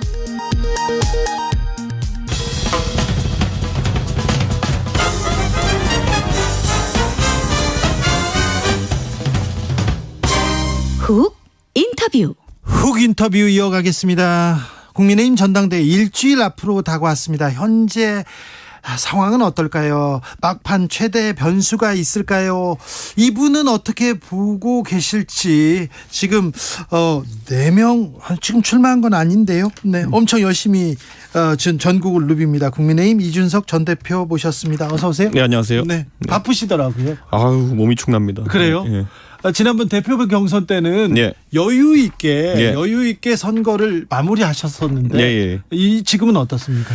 사실 이번 선거는 이게 뭐 시작할 때부터 후보들 다리 부러뜨리고 시작하는 선거라 가지고 강한 힘이 개입했죠. 네, 그러다 보니까 많은 국민들이 보시는 것처럼 뭐 정상적인 선거 상황은 아닙니다. 네. 그런데 뭐 항상 우리 민주주의 역사 속에서 선거 환경이 아무리 속된 말로 구질구질해져도 결국에는 민심 당심이 이제 판가름 내줄 겁니다. 네.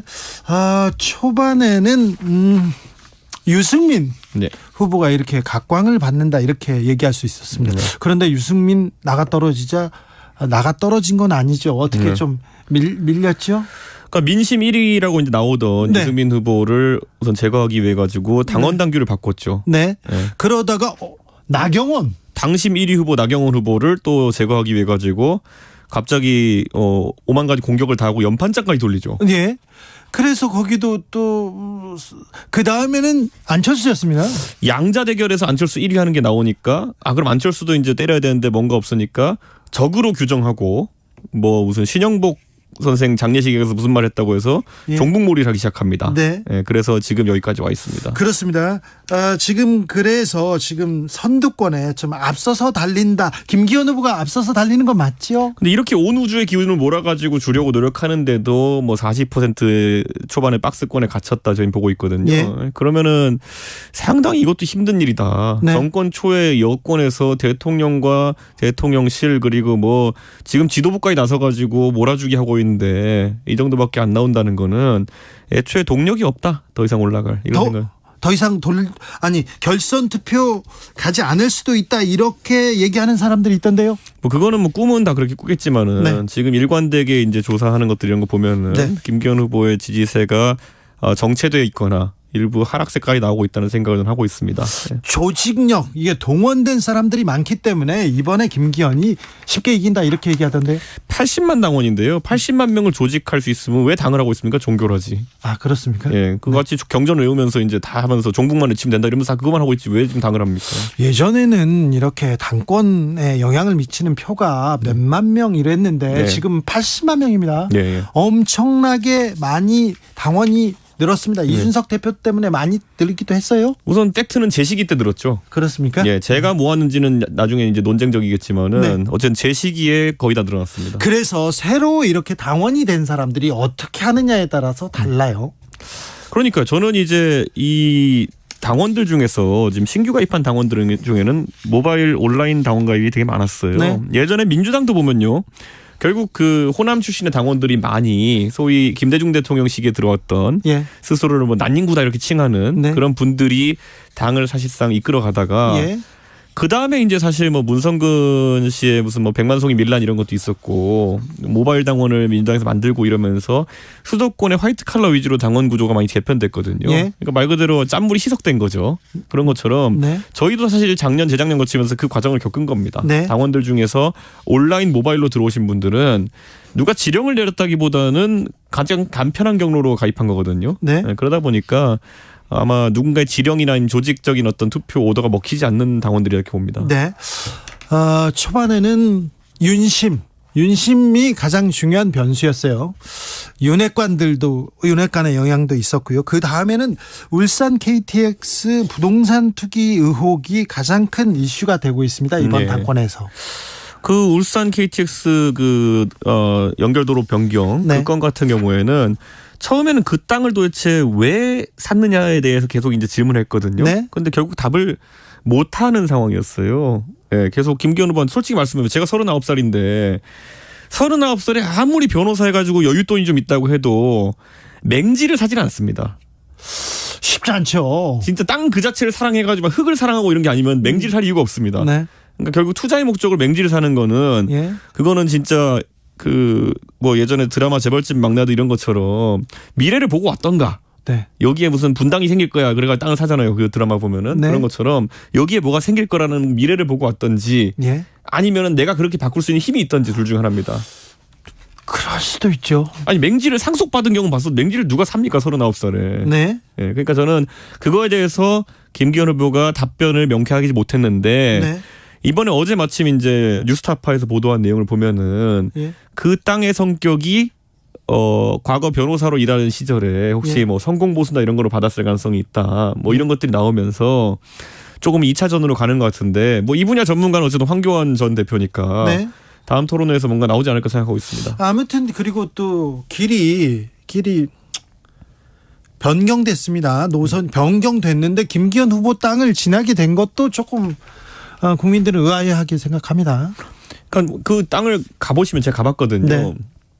그냥 근본적으로 아까 계속했던 말을 계속하면은 왜 맹지를 사느냐를 설명을 못해요. 네. 예, 왜냐하면 그 위치가 진짜 맹지거든요. 가보니까. 네. 임도 하나 정도만 있고 소위 현황도로라고 하는 실제 접근할 수 있는 뭐 이렇게 포장된 도로 이런 건 없습니다. 목장하겠다. 나중에 이렇게 그런 얘기도 하셨어요. 목장하겠다는 얘기를 제가 또 해서 그 사진 찍으면서 뭐 산양이 절벽에 매달려 있고 이런 거 하면서 이런 거 키우려는 거냐 했더니만은 산양은 아니시겠죠. 내가 먼저 목장한다 그랬냐. 그냥 목장 용지일 뿐이다라고 또 해명하셨거든요. 아, 예. 그러니까 39살에 어쨌든 노후를 준비하겠다는 취지로 말씀하신 건 있는데 그럼 39살에 노후를 준비하러 맹지를 산다는 거는 무슨 의미인가 아직도 국민들이 모를 겁니다. 부동산 투기 의혹입니다. 그래서 국민들은 좀 이상하다 이렇게 생각합니다. 만약에 당대표가 되면 이문지가 계속해서 발목을 잡을 텐데 이렇게 생각하는 국민들이 많은데 당심에서는 큰 영향을 미치지 못한다 이런 얘기도 하던데요.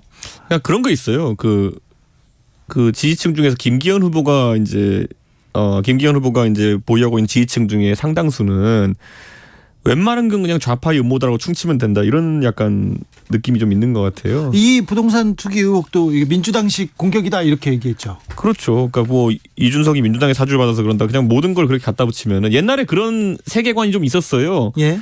모든 거는 김종인과 김무성과 유승민이 맨날 흉계를 꾸며가지고 한 것이다라고 이제 그때 친박들이 얘기하면은 그냥 대충 믿어주고 이런 게 있었거든요. 근데 제가 항상 증언하지만은 김무성과 유승민과 김종인은 서로 밥도 안 먹을 정도로 사이가 그렇게 좋지는 않습니다. 네. 근데 그 사람들이 맨날 어디 지하실에서 음모 꾸민다는 식으로 하면은 또 믿는 분들이 있거든요. 네. 지금은 어떤 세계관이냐면 좀 진화해가지고 세대가 바뀌어가지고 이준석이 맨날 민주당 사람들이랑 작당해가지고 이런 거 음모를 꾸민다 이런 거거든요. 제가 땅을 샀습니까? 네, 제가 무슨 음모를 꾸몄습니까?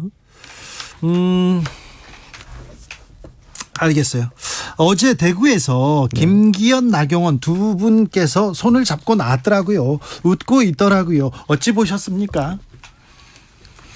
글쎄요. 저는 나경원 대표가 무슨 생각인가 잘 모르겠습니다. 보면은. 네, 그러니까 이런 거예요. 저는 정치를 하면서 본인이 억울한 일을 당했다라고 생각한다면은 그에 대해서 명확하게 이야기하는 것이 사실 자기 지지층에 대한 예의거든요. 네.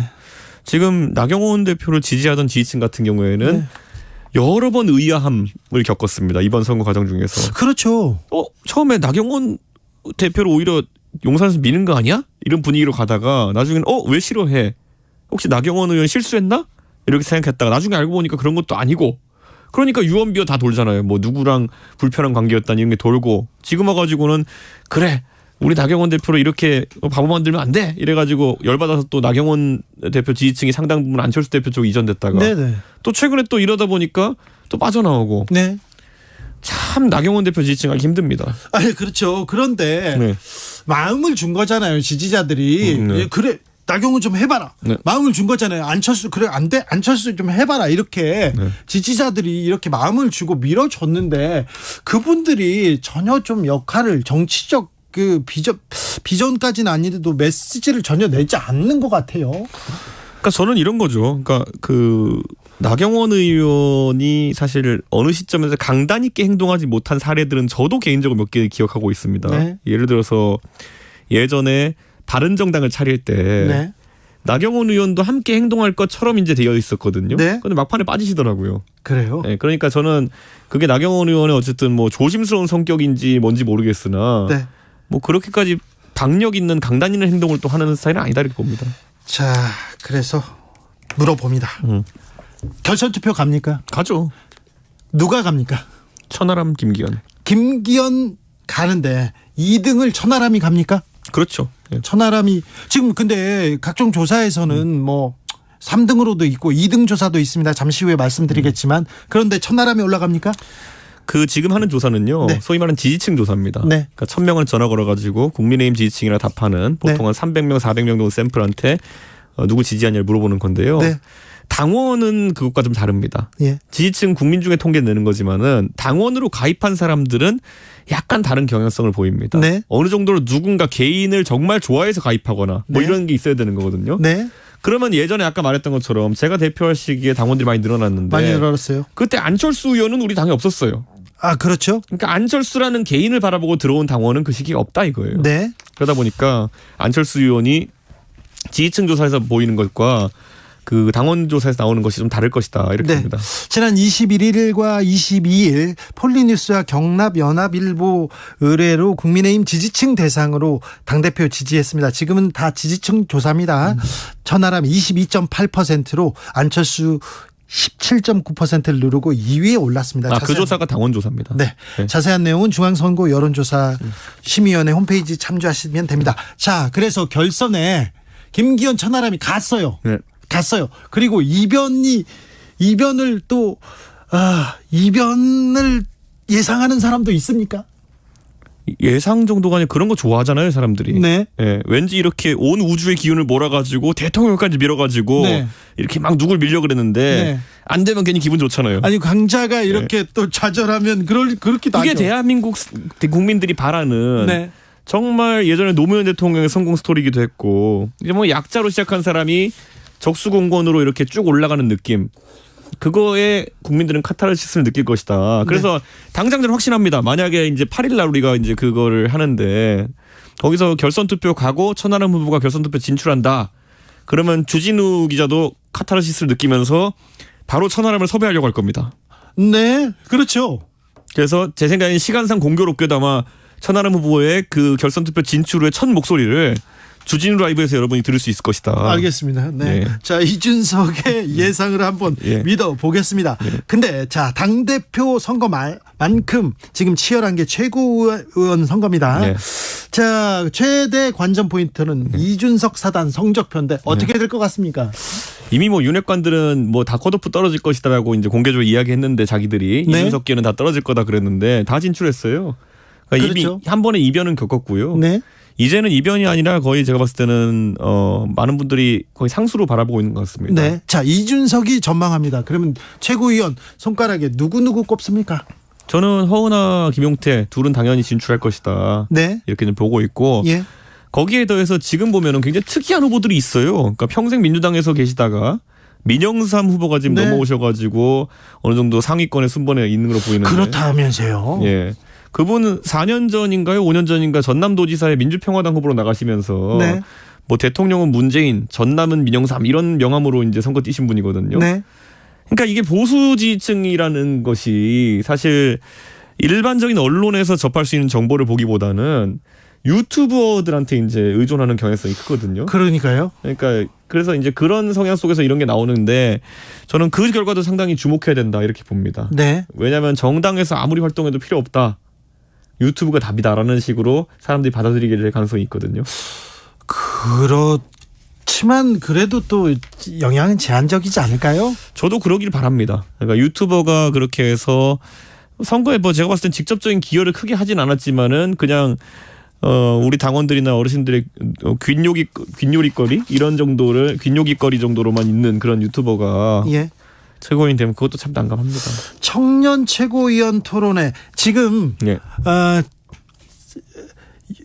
KTX 땅 투기 의혹 말고는요. 장해찬 웹소설 이 웹소설이라고 해야 되는지 야설이라고 해야 되는지 이 얘기가 젊은 사람들 그리고 주변 사람들한테 가장 큰 이슈입니다. 웹소설은 형식에 대한 거고요. 예. 야설은 내용에 대한 거니까요. 네. 웹소설로 야설을 쓴 것에 대한 이제 이야기인데 네.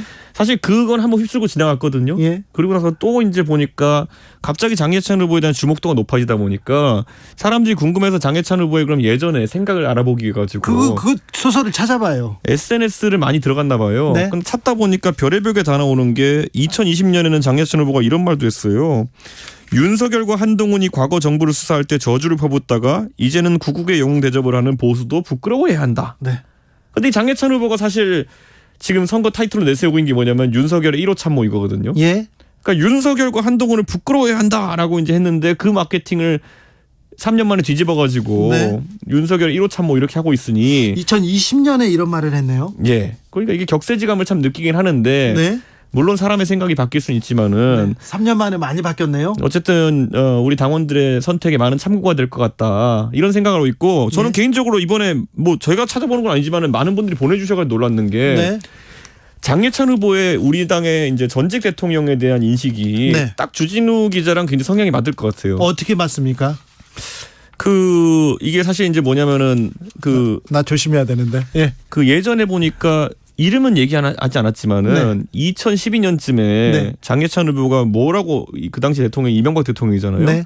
묘사했냐면은 금융사기범 출신이 대통령이라는 식으로 얘기했어요. 아, 그렇습니까?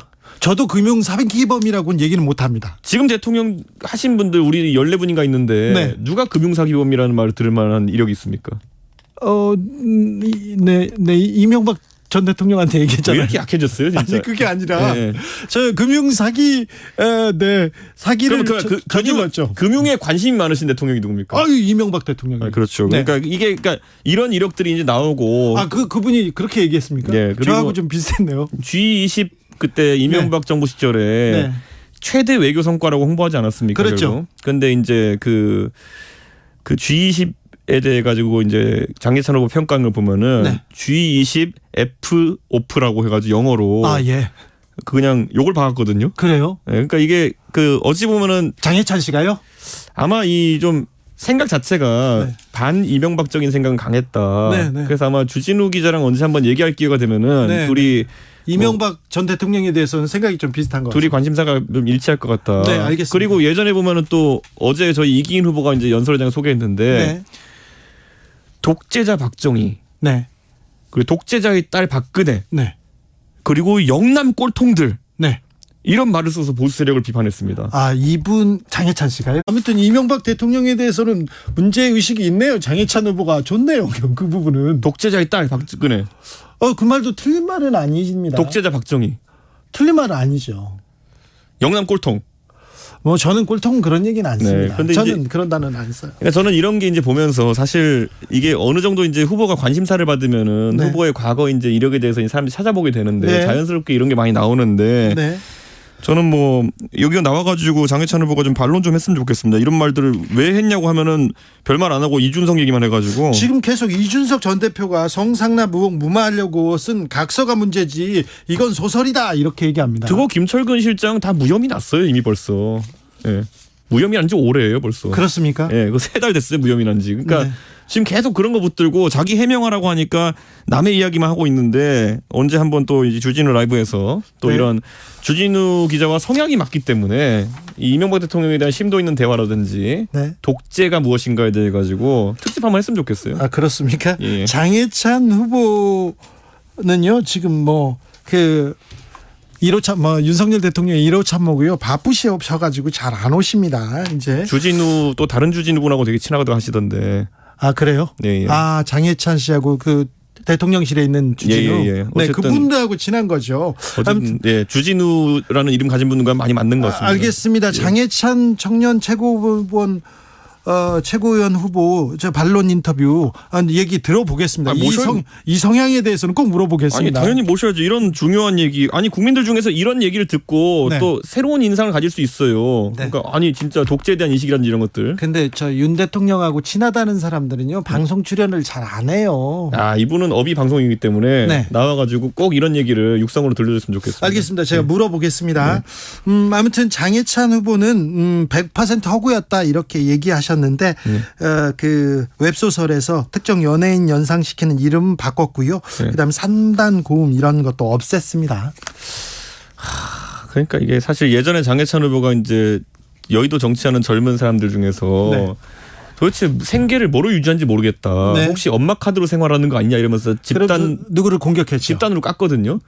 근데 본인은 이제 그래서 난 자랑스럽게 돈 벌어서 이렇게 하는 거다 이랬거든요. 근데 뭐로 돈 벌었냐 사람들이 봤더니만은 이렇게 작가 생활을 하고 계시고 그리고 이제 보수층에서 이제 보면은 그 이재명 의원을 비판할 때 자꾸 그러니까 내용을 잘 모르겠지만 왜 이렇게 조폭 이런 데랑 같이 이름이 자꾸 나오느냐. 그래서 이재명 의원이 좀 곤란을 겪은 게 있는데 이 장해찬 작가 같은 경우에는 이 묘제라는 필명을 쓰면서 그 전설의 주먹이라고 하는 조창조 씨의 자서전을 집필하셨거든요. 그렇죠. 그 회고록인가요? 그런 걸 집필하셨는데 이런 거 보면은 왜 그런 걸로 돈 벌고 살았지? 아무튼 원로 조폭인데요. 조창조 씨라고 있습니다. 근데 그분의 뭐라고 해야 돼? 과거는 거의 미화돼 가지고 지금 사실관계가 다른데 그런 소설 때문에 그런 소설이 아니라 회고록 같은 거 썼어요. 그렇습니까? 자, 몇 가지 더 물어보겠습니다. 이준석 전 대표가 나와서 정순신 변호사 국수본부장 낙마 사태는 전당대회 변수가 됐나요? 정권의 변수가 됐죠. 그보다 큰. 왜냐하면 인사검증 체계에 대해 가지고 예? 이제 이런 거예요. 책임과 권한은 같이 간다인데 네. 결국에는 이 법무부에 상당한 권한이 넘어갔다고 처음에 이제 이야기했던 거 아닙니까? 예. 그러면 이제 책임은 또 법무부로 넘어간 줄 알았는데 그렇죠. 이번에 이제 공교롭게 뭐 한동훈 장관은 좀 억울할 겁니다. 왜냐하면 본인과 같은 기수니 뭐 이래가지고 정순신 후보자와의 사적인 어떤 그 인연이라는 게 부각돼가지고 네. 근데 본인은 그런 학폭 의혹량을 몰랐다 하고 있어요. 예. 그런데 뭐 어떻게 봐야 될지 모르겠습니다. 그러니까 이거를 검증을 더 잘했다고 이제 하기 위해 그런 체제를 바꿀 걸 텐데 결과는 이번에 KBS에서 예전에 보도했던 것도 검증을 안 했다는 거 아닙니까? 그렇죠. 이게 뭐 사찰을 하라는 것도 아니고 네. 그 보도 내용만 봐도 알 수 있는 것에서 검증이 부족했다는 거는 네. 뭐 아직까지 체계가 안 잡혔다고 하기에는 1년이 지났고요. 좀 앞으로 좀 잘해야 될 것 같습니다. 네. 그렇죠. 아무튼 추천을 했어요. 근데 검증도 제대로 안 했습니다. 검증은 실패했는데 한동훈 법무부 장관도 몰랐다. 대통령실들도 몰랐다. 이게 몰랐다만 얘기하고 넘어가면 권한은 줬는데 책임은 누구한테 물어야 됩니까? 이렇게 얘기합니다. 아무튼 대통령 몰랐다고 넘어가는 건 좀 너무한 것 같아요. 저는 그리고 이것도 한번 지적하고 싶은 게 보수가 문재인 정권 내내 지적했던 게 뭐냐면은 왜 문재인 정부에서는 육군 참모총장이나 이런 인사를 할 때 사관학교 출신을 배제하기 위해서 노력하느냐. 물론 문재인 대통령이 뭐 사관학교들이 일방적으로 이걸 군을 운영하고 이런 것들에 대한 문제의식이 있긴 했지만은 가장 최정예 군인을 그렇다고 해서 역차례별로 해서 됐겠느냐 이런 거거든요. 네. 이번에 국수본도 전 보면 이제 어떤 문제가 생기냐면은 수사경찰이 그래도 한 3, 4만 되는 조직이거든요. 네. 그럼 수사경찰이 그 조직을 가장 잘 이해하고 있을 텐데 그럼 수사경찰을 배제하고 아무리 수사의 전문가다 하더라도 검찰 출신 넣는다는 거는 이건 또 다른 그때 비판했던 문재인 정부와 같은 일이 발생하지 않을까. 네. 주류에 대한 역차별이라는 말이 나왔을 때 어떻게 이제 반응할 것이냐. 네. 좀 뭐 그것도 들어봤습니다. 네. 이재명 민주당 대표의 체포동의안 이 부분도 전당대회에 영향을 미치죠. 그건 이미 영향을 많이 미쳤고요. 예. 그러니까 저는 근데 이재명 의원에 대한 사법 리스크라고 하는 것은 저는 오래 부각되어 왔었기 때문에 저는 그렇게 단기적으로 영향이 크진 않을 것이다. 네. 저는 이렇게 보고 있고 오히려 민주당 쪽에 그냥 정무적인 고민은 굉장히 깊어간다 이렇게 생각합니다. 네. 전당대회가 꼭 일주일 남았습니다. 네. 앞으로 일주일이면 선거 치를 때 일주일이면 매우 긴 시간입니다. 네. 변수가 있을까요? 저는 이제 보면은 안철수 후보가 오늘 갑자기 또 급발진해가지고 이번 선거는 대통령실 쪽에서도 불공정했고 당 지도부도 불공정하고 선관위도 불공정하다 이런 식으로 까기 시작했거든요. 오늘이요? 예, 갑자기 또 급발진했어요. 네. 원래 며칠 전까지만 해도 아무 말도 하지 않으면 아무 일도 일어나지 않을 것입니다. 이런 협박을 들었었잖아요. 네. 그래서 가만히 있다가 갑자기 또 급발진했는데 안철수 후보가 좀 선명한 메시지를 계속 냈으면 좋겠다. 네. 왜냐하면 이번 사태를 통해 가지고 국민들은 안철수 후보가 사실 지금까지는 중도적 입장이나 모호함 이런 거를 이제 통해서 소구해 왔는데 당내 선거는 모호함이라는 게 없어요. 네. 근데 그런 걸 좀 선명히 가져갔으면 좋겠다는 생각입니다. 네. 지금껏 모호함으로 왔는데 일주일 만에 달라질까요? 그래도 시작은 해야죠, 이제 좀. 네. 그렇습니까? 네. 황교안 후보는 어떻게 보십니까? 이번 전당대회를 통해서 가장 대중적으로 네.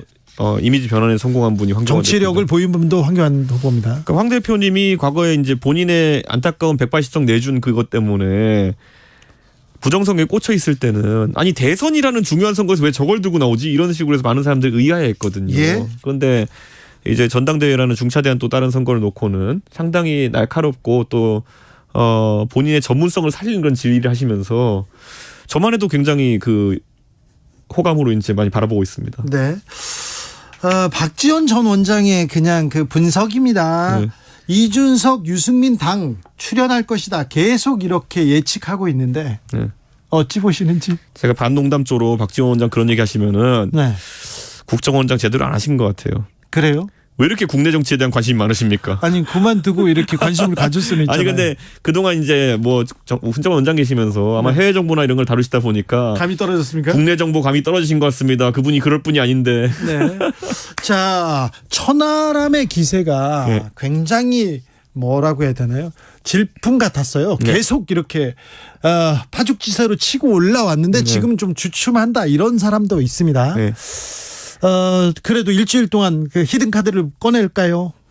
3주 전에 데뷔한 가수입니다. 네. 네. 그렇기 때문에 3주 전에 데뷔한 가수가 지금 뭐 잠시 쉬어가느니 뭐 이런 얘기가 나오는 거거든요. 네. 근데 3주 동안 사실 괄목할 만한 성장을 이루었죠. 천하람 후보가. 예. 그럼 여기서 소위 말하는 한 단계 더 성장하느냐가 이제 관건인데 저는 일주일 안에 충분히 할 수 있다 봅니다. 그래요? 네. 일주일 안에. 네. 황교안보다 천하람 후보가 당대표가 되면 이 국민의힘 달라집니까? 저희가 디펜딩 챔피언 팀이거든요. 네. 그러니까 지금까지 해오던 개혁이라든지 달라진 방향을 그대로 지속해 나갈 수 있는 동력이 생깁니다. 네. 그리고 국민들께서 바라시는 어쨌든 지금 사실 정권 잡아가지고 한 게 계속 당내 갈등 무슨 당내 사람 내치기 뭐 대통령실에서 원하는 사람 대표 만들기 위해서 룰 바꾸기 뭐 이런 거밖에 없잖아요. 네.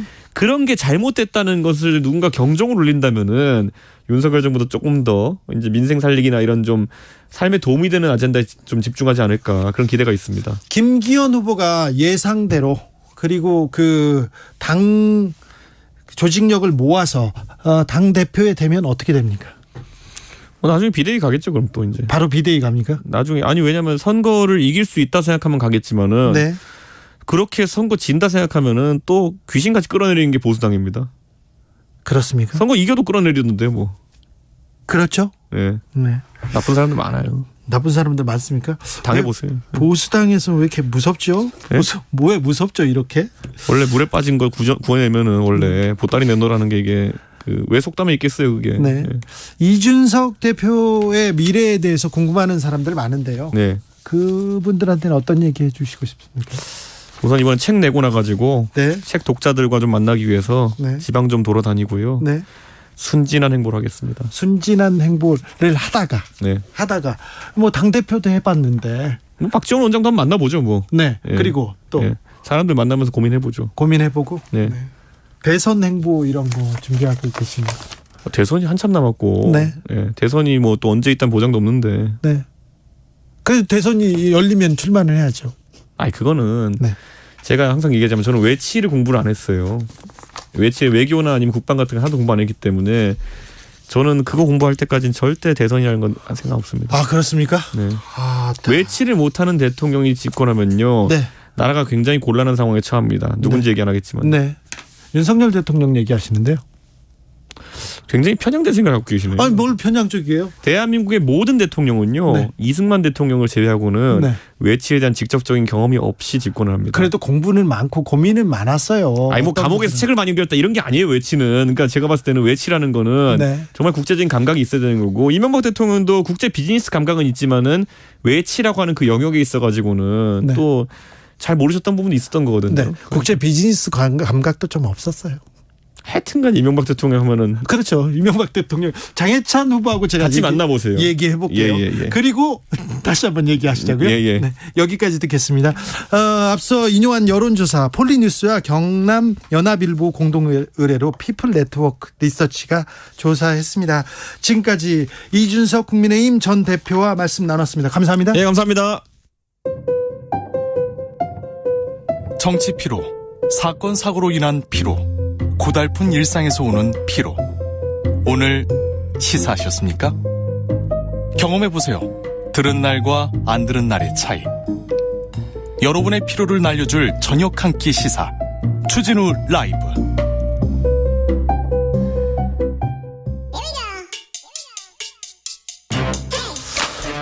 과학을 향한 진지한 고민, 과학가의 수다. 추진우 라이브 과학 선생입니다. 과학 커뮤니케이터 이선호 엑소쌤 어서 오세요. 네, 반갑습니다. 엑소쌤입니다. 제가 과학 수업을 기다리는 거는 처음입니다. 자, 오늘은 어떤 얘기 할까요? 오늘은 최근에 챗GPT 인공지능 관련해서 너무 화제가 많다 보니까 이거 얘기해야 됩니다. 이거 공부해야 됩니다. 네, 이거는 초등학생도 이해할 수 있게 아주 쉽고 간결하게 또 앞에 또 이준석님께서 나오셔가지고 제 시간을 많이 뺏어 먹어서 지금 얼마 없기 때문에 쉽고 간결하게 한번 준비해 보겠습니다. 자, 가봅시다. 자, 챗GPT가 뭐냐면 너무 쉽게 비유를 하자면 세상 모든 것들을 알고 있는 친구가 바로 옆에 하나 생겼다고 상상을 해봐요. 모든 질문에 바로 대답합니다. 바로 대답할 수 있는. 네, 그런 것들이 이제 옆에 친구가 아니라 컴퓨터 인터넷상에서 대답을 해주는 친구가 생겼다. 네. 이렇게 상상하시면 되고요. 그동안 근데 검색해주는 사이트는 있었어요. 네네. 근데 그거하고도 다릅니다. 전혀 다르죠. 그 차이를 특별하게 제가 좀 쉽게 비유를 하자면 예를 들어 주진우 라이브가 뭐 어떤 몇 메가헤르츠고 무슨 요일부터 무슨 요일까지 하고 뭐 청취율 얼만큼 나와? 이렇게 질문을 하면은 일반 검색창에서는 엉뚱한 답이 나오죠. 네.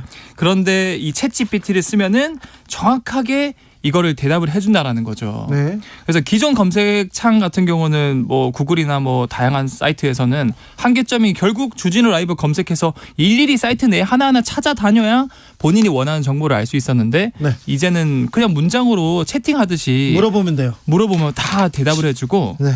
여러분들이 아직 안 써보신 분들이 많으실 텐데 써보면 설마 이런 것까지 대답해주겠어? 네. 이런 거 다 대답해줘요. 다 대답합니다. 대답하는데 한글로 물어보면 아직 한계가 많아요. 맞아요. 그 순조 임금님 순조가 좋아하는 만화는 이렇게 하면 도라에몽 나온답니다. 이건 좀 잘못된 건데 네. 아직은 좀 모르는 것도 많은데 네. 영어로 물어보면요 엄청 좀 많이 알더라고요. 네네. 근데 최근에는 이런 한국 쪽 번역도 많이 이제 개선이 돼서 네. 웬만한 것도 다 대답을 해주고 저도 최근에 병원을 다니는데 특정 약을 먹는데 새로운 또 다른 이제 병 때문에 새로운 약을 처방받았어요. 그래서 제가 의사 선생님한테 못 물어본 거를 내가 이런 약 먹고 있었는데 새로운 약을 받았어. 이 약 동시에 먹어도 돼? 하면은 순식간에 검색해서 부작용이 나올지 또는 어떻게 먹어야 되는지 이런 거를 쉽게 설명을 해주더라고요. 그렇습니까? 네. 뭘 물어봐도 다 대답합니까? 맞습니다. 거의 대부분 대답합니다. 근데 네. 어떻게 이렇게 빨리 찾아서 어떻게 빨리 이렇게 해결하는 걸까요? 쉽게 비유를 들면은 최근에 뭐 피지컬 100이라는 프로그램이 있었는데 그게 얼만큼 튼튼한지 뭐 달리기를 잘하는지 어떻게 보면 컴퓨터로 치면 하드웨어가 좋은 사람을 뽑는 대회였거든요. 네. 그래서 이 하드웨어도 챗GPT는 좋고 그다음 두 번째 뇌생남이라는 단어가 있지 않습니까? 네. 그런 분들은 이제 육체미가 좋진 않아도 뇌가 똑똑하다. 엑소쌤처럼. 저는 감사합니다. 그래서 네. 뇌생남이라는 타이틀이 제가 맞는지 모르겠지만 네, 맞아요. 아무튼 이제 이걸 컴퓨터로 치면 소프트웨어거든요. 네. 그러니까 이 챗GPT는 하드웨어, 소프트웨어 둘 다 좋을 수밖에 없는 게 첫 번째로 GPU라는 연산 장치를 쓰는데 그냥 쉽게 1초에 312조 번 계산을 할 수 있는 능력을 가지고 있어요. 네. 그러니까 엄청 빠른 거죠. 그러니까 빠르게 달리는 빠르게 정보를 전송해 준다. 그래서 하드웨어가 좋고요. 네. 두 번째로 소프트웨어도 좋습니다. 얘도 머리가 되게 좋은 게 이 챗GPT는 딥러닝이라는 인공지능 기술을 활용하는데 예를 들자면 뭐 고양이 사진을 몇백만 장을 보여줍니다. 챗GPT한테. 네. 그래서 이제 네가 알아서 이게 고양이 사진들인데 몇백만 장이 알아서 고양이의 특징을 잡아내. 네. 이렇게 하잖아요. 네. 그러니까 우리가 굳이 이 챗GPT한테 고양이는 털이 다 있고 다리가 4개고 귀엽고 날렵하고 이런 거 설명 안 해줘도 얘가 스스로 쫙 이 고양이 사진 수백만 장을 보고 이런 특징을 가지고 있는 애들이 고양이구나. 그래서 다음부터는 어떤 사진을 봐도 고양인지 아닌지 가려낼 수 있다라는 거죠. 그렇습니까? 네. 이걸 어떻게 구분해가지고 네. 어떻게 사람들한테 알려줄까요? 그래서 사실은 여기서 또 얼만큼 세세하게 구분하냐에 따라서 인공지능의 똑똑함이 달라지는데 네. 뭐 예를 들어서 같은 고양이더라도 고양이 종들이 아주 많지 않습니까? 네. 뭐 샴 고양이도 있고 러시안 블루도 있고 종류들이 많거든요. 네. 그 수많은 사진 속에 있는 하나하나의 세세한 그런 미묘한 차이점들을 잘 구분할수록 인공지능은 당연히 그 정보들을 세세하게 구분할 수 있는 뜻이라는 거거든요. 네. 쉽게 다시 고양이 사진으로 비유를 들자면 같은 고양이가 있는 조금씩 다른 사진을 수백만 장을 보여줘도 거기에 종이 다른 고양이들이 아주 많으니까 인공지능 입장에서 똑똑한 인공지능들은 같은 고양이 사진인데 이 고양이는 코랑 꼬리 부분이 좀 검정색이네? 얘는 샴 고양이야. 그리고 뭐 이 고양이는 회색 털이고 눈이 초록색이네? 이 고양이는 러시안 블루야. 이런 식으로 하나하나의 세세한 차이점을 구분할 줄 알수록 더 인공지능은 정보를 정밀하게 구분하고 정확한 정보를 전달해 줄 수 있다. 그런 능력이 높다라고 볼 수 있거든요. 네. 그래서 이러하게 세세하게 차이점들을 구분할 때 그 차이점 하나하나를 매개 변수라고 하거든요. 예. 참고로 챗GPT는 무려 1750억 개의 매개 변수를 구분할 줄 안다고 그래요. 예. 즉 방금 말씀드린 것처럼 1초에 312조 번의 계산을 할 수 있는 아주 좋은 하드웨어를 가지고 있고요. 네. 두 번째 어떻게 보면은 원하는 정보를 정확하게 세세하게 구분할 수 있는 똑똑한 소프트웨어 머리까지 가지고 있으니까 네. 우리가 뭘 물어봐도 원하는 정보를 쉽게 비유를 들어가면서 빠르게 대답을 해줄 수 있다는 거죠. 조혜숙님께서 저희 아들이 모르는 걸 자꾸 물어봐서 곤란할 때 많은데요. 챗GPT한테 기대해도 될까요? 물어봐도 됩니다. 그런데 아까 어떻게 물어보는지가 굉장히 중요합니다. 이렇게 그렇죠. 질문이 매우 중요한 게 이 특징이기도 합니다. 네네. 김종무님께서요. 이거 스카이넷 현실판인가요? 이 생각하는 사람들 많아요. 영화 터미네이터에서 인공지능이 반란 일으켜가고 전쟁 일으켜서 이렇게 일어난 일이지 않습니까? 네네. 그래서 인공지능이 반란 일으키거나 네. 사람을 지배할 수도 있다 이런 생각하는 사람들 많은데 이게 사실은 저도 좀 두려운 게 네. 사실 이런 챗GPT뿐만 아니라 창작용 인공지능이 모든 분야에서 지금 만들어지고 있거든요. 그래서 얼마 전에 미국에서 매우 중요한 회사 개발자가 네. 지능이 있다고 얘기해가지고 해고되는 일이 있었잖아요. 그거는 약간 단순한 해프닝이었고요. 예. 그거 별개로 지금 어떤 사례가 일어나고 있냐면 예를 들어서 그 작곡을 하는 인공지능도 나왔고요. 음악 작곡. 네. 그림을 그려주는 인공지능도 나왔는데 그림을 그려주는 인공지능이 얼마나 똑똑하냐면요. 네. 제 마음을 이렇게 표현해가지고 이거 그림으로 그려줘. 이렇게 많이 넣잖아요. 네. 그러면 띡 누르지 않습니까? 한 번에 막 30장씩 50장씩 금방 그려줘요. 그쵸. 그런데 너무 놀랄 정도로 너무 자기의 마음을 잘 표현하죠. 네. 이게 참 무서운 게 심지어 이거는 단 한 번도 누군가 만든 적 없던 새로운 그림이 나오는 거고 심지어 어떤 사람은 몰래 이런 작곡한 거나 아니면 그림 그린 걸 대회에 출품시켰거든요. 네. 그런데 전부 다 대상을 받은 거예요. 그러니까요. 그래서 사실은 이게 참 유용한데 중요한 건 이 인공지능들이 이 답을 내려줄 때 어떤 근거를 가지고 답을 내려줬는지 인간은 알 수가 없어요. 네. 그래서 이게 당장은 뭐 그림이나 아니면 챗GPT 같은 대답 같은 경우는 뭐 문제가 안 될지 몰라도 점점점 이게 장기적으로 봤을 때 사람들이 사람들이 한 결정보다 인공지능이 내린 답들이 더 도움이 되네? 그럼 의존할 수밖에 없거든요. 네. 그래서 나중에는 미래에 만약에 예를 들어서 누가 봐도 사람들한테 해를 끼치는 결정을 인공지능이 답을 줬는데 인공지능 입장에서는 이게 장기적으로 봤을 땐 인간에게 도움될 수밖에 없어 하면은 많은 사람들이 이거를 믿을 수도 있다라는 거죠. 예. 그런 거를 보면은 우리가 굉장히 뭐 영화 매트릭스처럼 매트릭스 무서워요. 거기서도 인공지능이 인간을 보호한다는 명목하에 사람을 지배하는 그런 설정이 나오거든요. 예. 그래서 우리가 이것들에 대해서 너무 또 편의를 가지고 기대지만 말고 어떻게 보면 이 유용한 도구를 정말 주의 깊게 생각하고 잘 활용을 해야 되지 않을까라고 좀 생각을 하고 있습니다. 챗GPT 공부를 해야 되겠고 우리한테 다가온 미래요. 당장 우리가 지금 이용해야 되는데 좀 걱정이 되는 건 맞습니다. 그래서 저는 되게 놀랐던 게 주진우 DJ님께서 결국 지금은 질문을 잘하는 사람이 살아남는 시대라고 말씀을 하신 것처럼 이제는 단수 남기 뭐 전교 1등 이런 게 아니라 정말 창의적인 질문을 잘 던지는 사람들이 살아남는 시대거든요. 그래서 그런 것들에 대해서 내가 어떤 옳은 질문을 할 수 있을까 이런 고민을 하셨으면 좋겠습니다. 어떻게 창의적으로 어떻게 챗GPT를 잘 이용할지는 또 엑소쌤과 시간을 가지고 또 공부하겠습니다. 네. 우리 과학 선생님 이선호 엑소쌤이었습니다. 감사합니다. 네, 감사합니다. 교통정보센터 다녀올까요? 오수미 씨. 네, 이 시각 교통정보입니다. 서울 도심에서 있었던 대규모 집회와 행진은 모두 끝이 났습니다. 다만 무대 해체 작업으로 세종대로 서울역 방면, 동화 면세점 앞으로 전차로가 전면 통제되고 있는데요. 반대편 차로를 나눠서 통행하고 있으니까요. 이동에 참고해 주시기 바랍니다. 이 밖에 올림픽대로 잠실 쪽으로는 영동대교 4차로에서 추돌 사고가 있었고 여파로 정체입니다. 서울 양양고속도로 서울 방향으로는 서종 부근에서 발생한 승용차 사고 2시간 넘게 수습을 하고 있는데요. 그래도 거의 마무리 중에 있고 아직 여파로 설악나들목에서 서종까지 정체가 이어집니다. 더 가서는 화도 일대에서 여전히 통행량이 많고요. 남양주요금소에서 강일 쪽으로도 밀리고 있습니다. 남부권에서는 대구 포항간 고속도로 대구 방향으로 청통 와촌 부근 1차로에서 승용차 사고가 있었고 여파로 정체입니다. KBS 교통정보센터였습니다.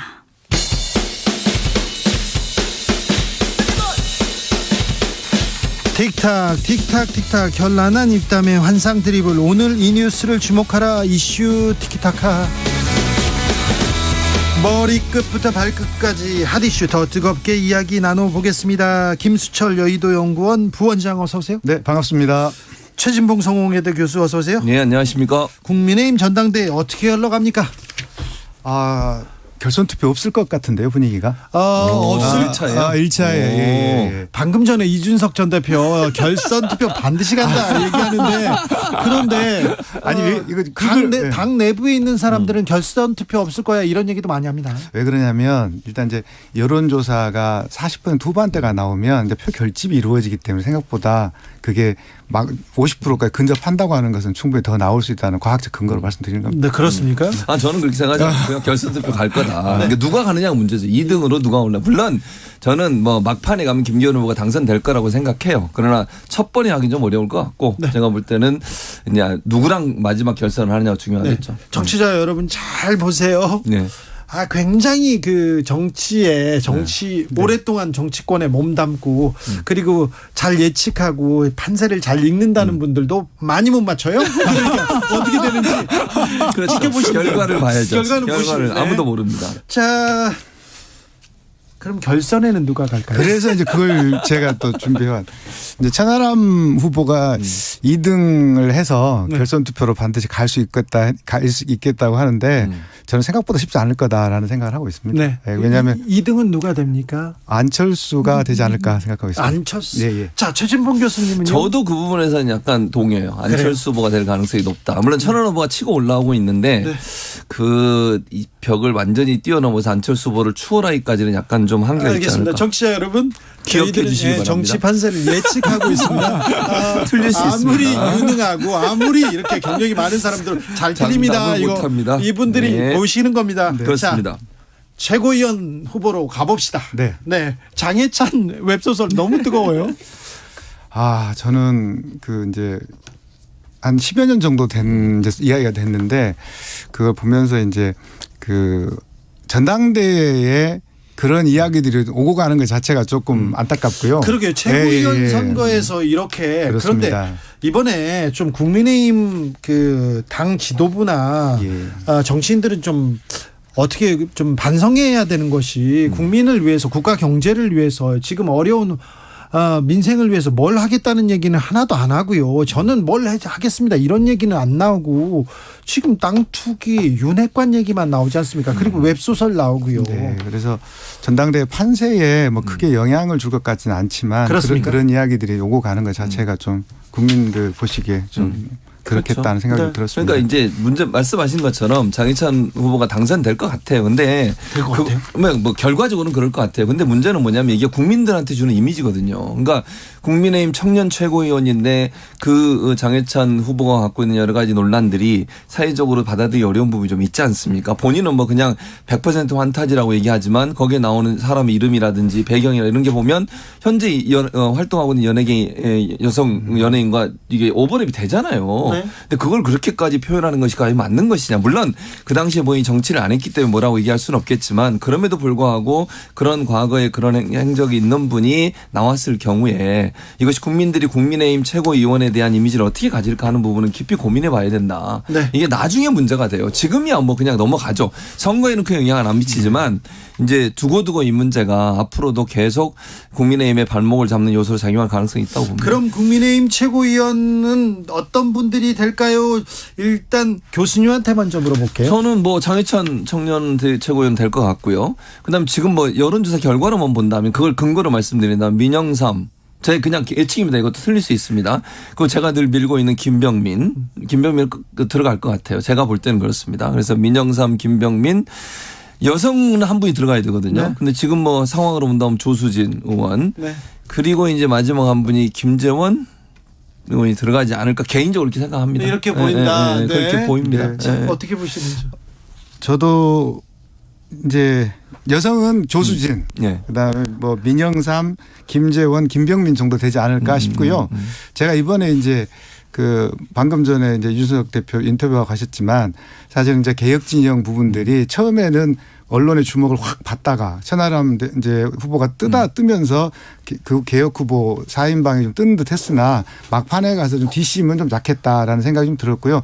그럼에도 불구하고 이제 이준석 대표가 주장하듯이 본인이 대표실에 들어왔던 아주 말하자면 충성도 높은 당원들이 투표를 하게 되면 좀 뭐 여지가 있다 이렇게 하긴 하는데 좀 지켜볼 대목인 것 같습니다. 자, 국민의힘 전당대회 막 이렇게 좀 흥미를 가지고 흥행 요소를 가지고 막 달려가다가 좀 정순신 아들 논란 이것 때문에 좀 사람들의 관심사가 좀 다른 데로 갔어요. 사실은 그렇죠. 네.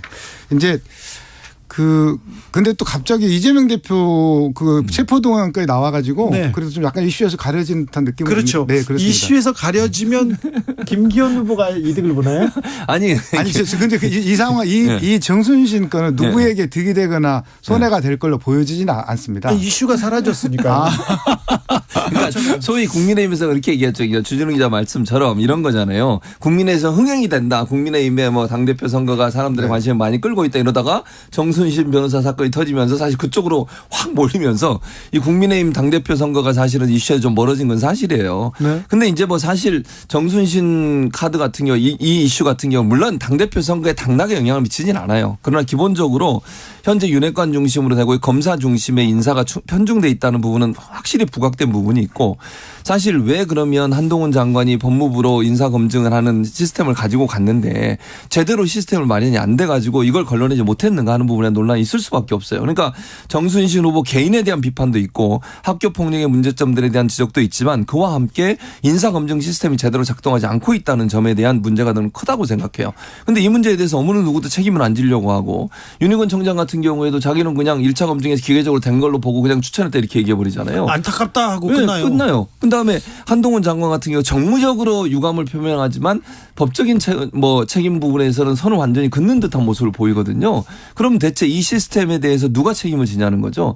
문재인 정부가 했던 시스템이 잘못됐다고 본인들이 판단하셔서 법무부로 이관을 시켜가지고 시스템을 만들었는데 그 시스템이 제대로 작동하지 않고 있잖아요. 심지어 5년 전에 언론에 나왔던 얘기고 이미 생활기록부에 다 올라가 있다잖아요. 그럼에도 불구하고 발견을 못했다고 하면 앞으로 그럼 이런 비슷한 일이 있을 때 그럼 또 못 잡는 거잖아요.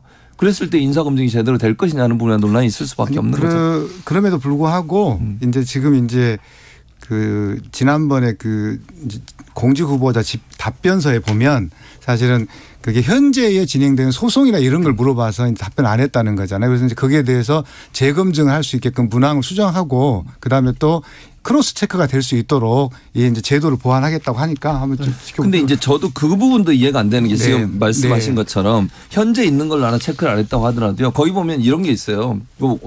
원장님도 해보셨을 텐데 검증 내용 보면 본인하고 직계가지고 모두 다 사인하게 돼 있어요.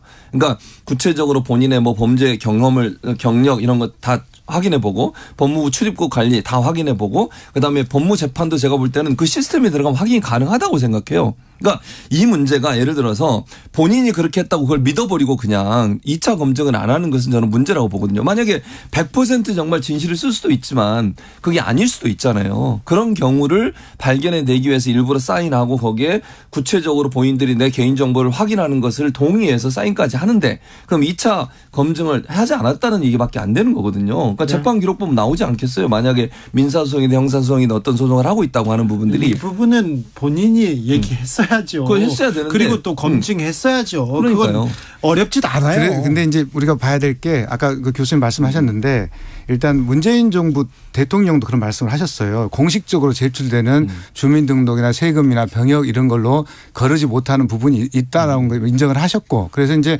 더 중요한 것은 아들과 아내에 대한 문제가 검증에서 조금 빠져 있던 부분이었고 그 부분이 이런 문제가 된 것 같아요. 근데 저는 그럼에도 불구하고 5년 전에 일단 KBS에서 보도가 됐었잖아요, 사실은. 그래서 그런 부분들은 놓친 건 누가 봐도 조금 중대하게 구멍이 났다 이렇게 보여집니다. 네. 아무튼 인사 문제가 지금 윤석열 정부 점수를 깎아먹는 아주 많은 점수를 깎아먹는 그런 예가 있었어요. 그 전에도. 그러니까 인사 검증, 인사 관리 허술하다. 그래서 법무부로 가져간 거 아닙니까? 그런데 아무도 검증하지 못했고요. 검증도 실패했고 책임도 실종됐고 사과도 안 하고 남 탓하고 넘어가는 것처럼 보이는데 이거 책임 있는 사람들의 자세는 아닙니다. 계속 또 이렇게 얘기 나오면 지금은 다른 뭐 이슈 때문에 지금 지나가겠지만 굉장히 국민들 가슴에는 이렇게 좀 상처로 남아 있을 거예요. 이 문제는 계속해서요. 학폭 문제와 더불어 말입니다.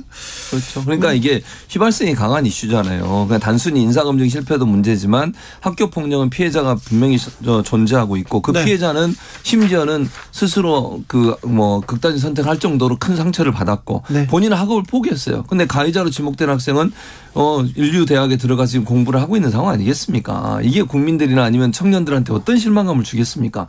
공정과 상식이라고 하는 부분에 있어서 이게 타당하고 합당한 것인지 그리고 권력자나 아니면 능력 있는 아버지 아빠 찬 사용해서 이런 행동을 하는 거 조국 전 장관에서 그렇게 사회가 비난하고 비판을 했었는데 과연 이 문제에 대해서는 어떻게 대응해야 될 거냐 하는 부분에 대해서는 윤석열 정부의 공정과 상식과 과연 맞느냐 하는 부분에서 비판이 있을 수밖에 없죠. 네.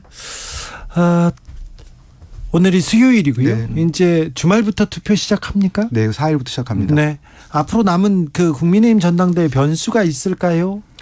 변수는 그 투표율이 좀 변수가 될 것 같습니다. 뭐냐면 자기가 지지하는 후보가 말하자면 당선권에서 멀어질 때 천하람 후보나 안철수 후보가 아까처럼 좀 멀어진다고 할 때 투표를 안 할 가능성이 있어 보이고요.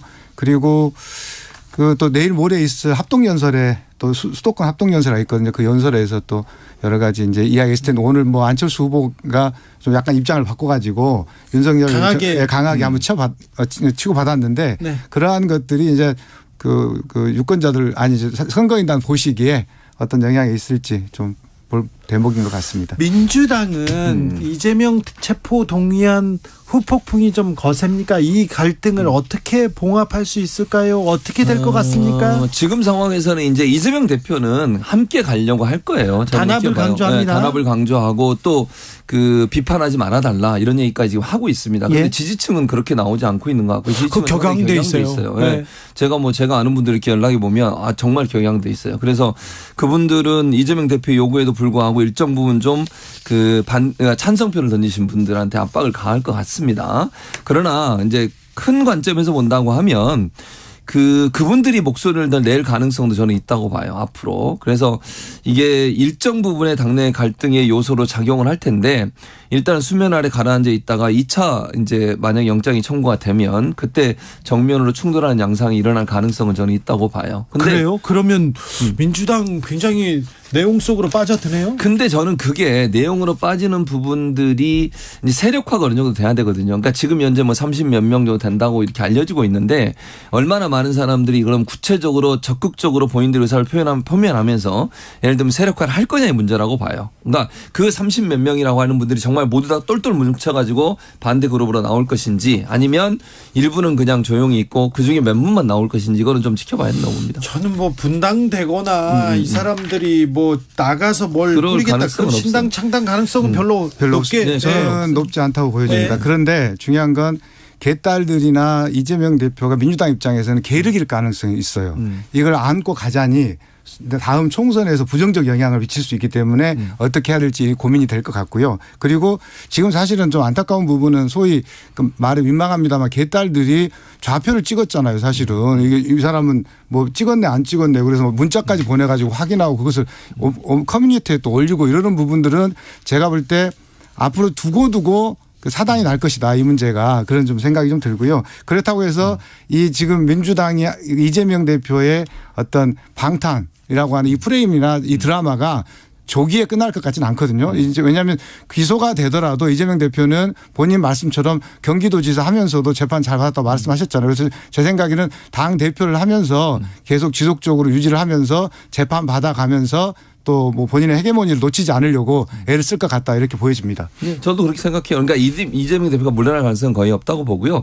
이제 저는 한 가지 이런 점은 있는 것 같아요. 그렇게 반발하는 사람들의 입장 중에 하나가 뭐냐면 이런 얘기가 있어요. 현재 소위 이제 그 민주당 내 수박이라고 표현되어지는 그런 분들 지역구에 미리 가서 활동하는 분들이 있어요. 아니 그렇죠. 이게 이제 그분들을 상당히 좀 자극한 것 같아요. 그래서 그럴 수도 있죠. 그러니까 소위 아까 말한 뭐 좌표라고 얘기하는 그런 분들이 원래 지역구에 있는 분들에게 있는데 소위 이제 친명계라고 분류되는 분들 또 본인이 그렇게 주장하는 분들이 가서 막 스프랭카드 걸고 현수막 걸고 막 활동하고 사무실 내고 이게 자극이 됐던 것 같아요. 그래서 이재명 대표도 그 얘기 했어요. 내 이름 팔고 다니지 마라. 그 얘기 했거든요. 그러니까 왜냐하면 당을 단합하게 만들기 위해서 아마 그렇게 하신 것 같은데 그 부분을 조금 조율할 필요가 있지 않나. 그러니까 물론 본인이 뭐 나가겠다고 해서 거기서 활동하는 거 막을 수는 없어요. 그러나 그게 너무 갈등 요소로 부각되면 안 되니까 조금 자제할 필요는 있다는 개인적인 생각이고요. 사실은 그게 네. 그래서 앞으로 이제 이재명 대표가 이 부분을 좀 정리를 해야 돼요. 그래서 이런 부분들이 좀 같이 갈 수 있도록 하는 방안을 찾아야 한다고. 정리는 어렵고 제가 이제 며칠 전에 보니까 이제 성남 중원구에는 현근택 민주연구원 거기 나가셨고 네. 또 양이원영 씨라고 하는 분은 또 광명에다가 프레카드를 걸었죠. 근데 현역인 입장에서 보면 이거 엄청 부담스러운 일이잖아요. 그 친명을 자처하는 사람들이 오니까 일단 부담스러운 거고 저는 거기에 대해서 이번 상황은 뭐냐면 그 이재명 대표의 워딩들이 너무 저는 셌다고 생각해요. 뭐 오랑캐 발언이나 깡패 발언 이런 발언들이 사실은 약간 허장성세처럼 느껴졌거든요. 그러면서 거기에 온건하다고 생각하는 민주당 내의 그 비명계들 입장에서 보면은 이걸 동의할 수가 없었을까라는 생각이 들고 이재명 대표 그렇게 나오니까 서른 의원이나 뭐 몇 분의 의원들은 그렇게 말씀하셨잖아요. 네. 완벽하게 부결시키겠다고. 그런데도 부결이 안 됐죠. 뒤통수를 쳤죠. 뒤통수를 쳤죠. 자, 여기까지 듣겠습니다. 최진봉 교수, 김수철 여의도연구원 부원장이었습니다. 감사합니다. 감사합니다. 저는 내일 오후 5시 5분에 돌아오겠습니다. 지금까지 주진우였습니다.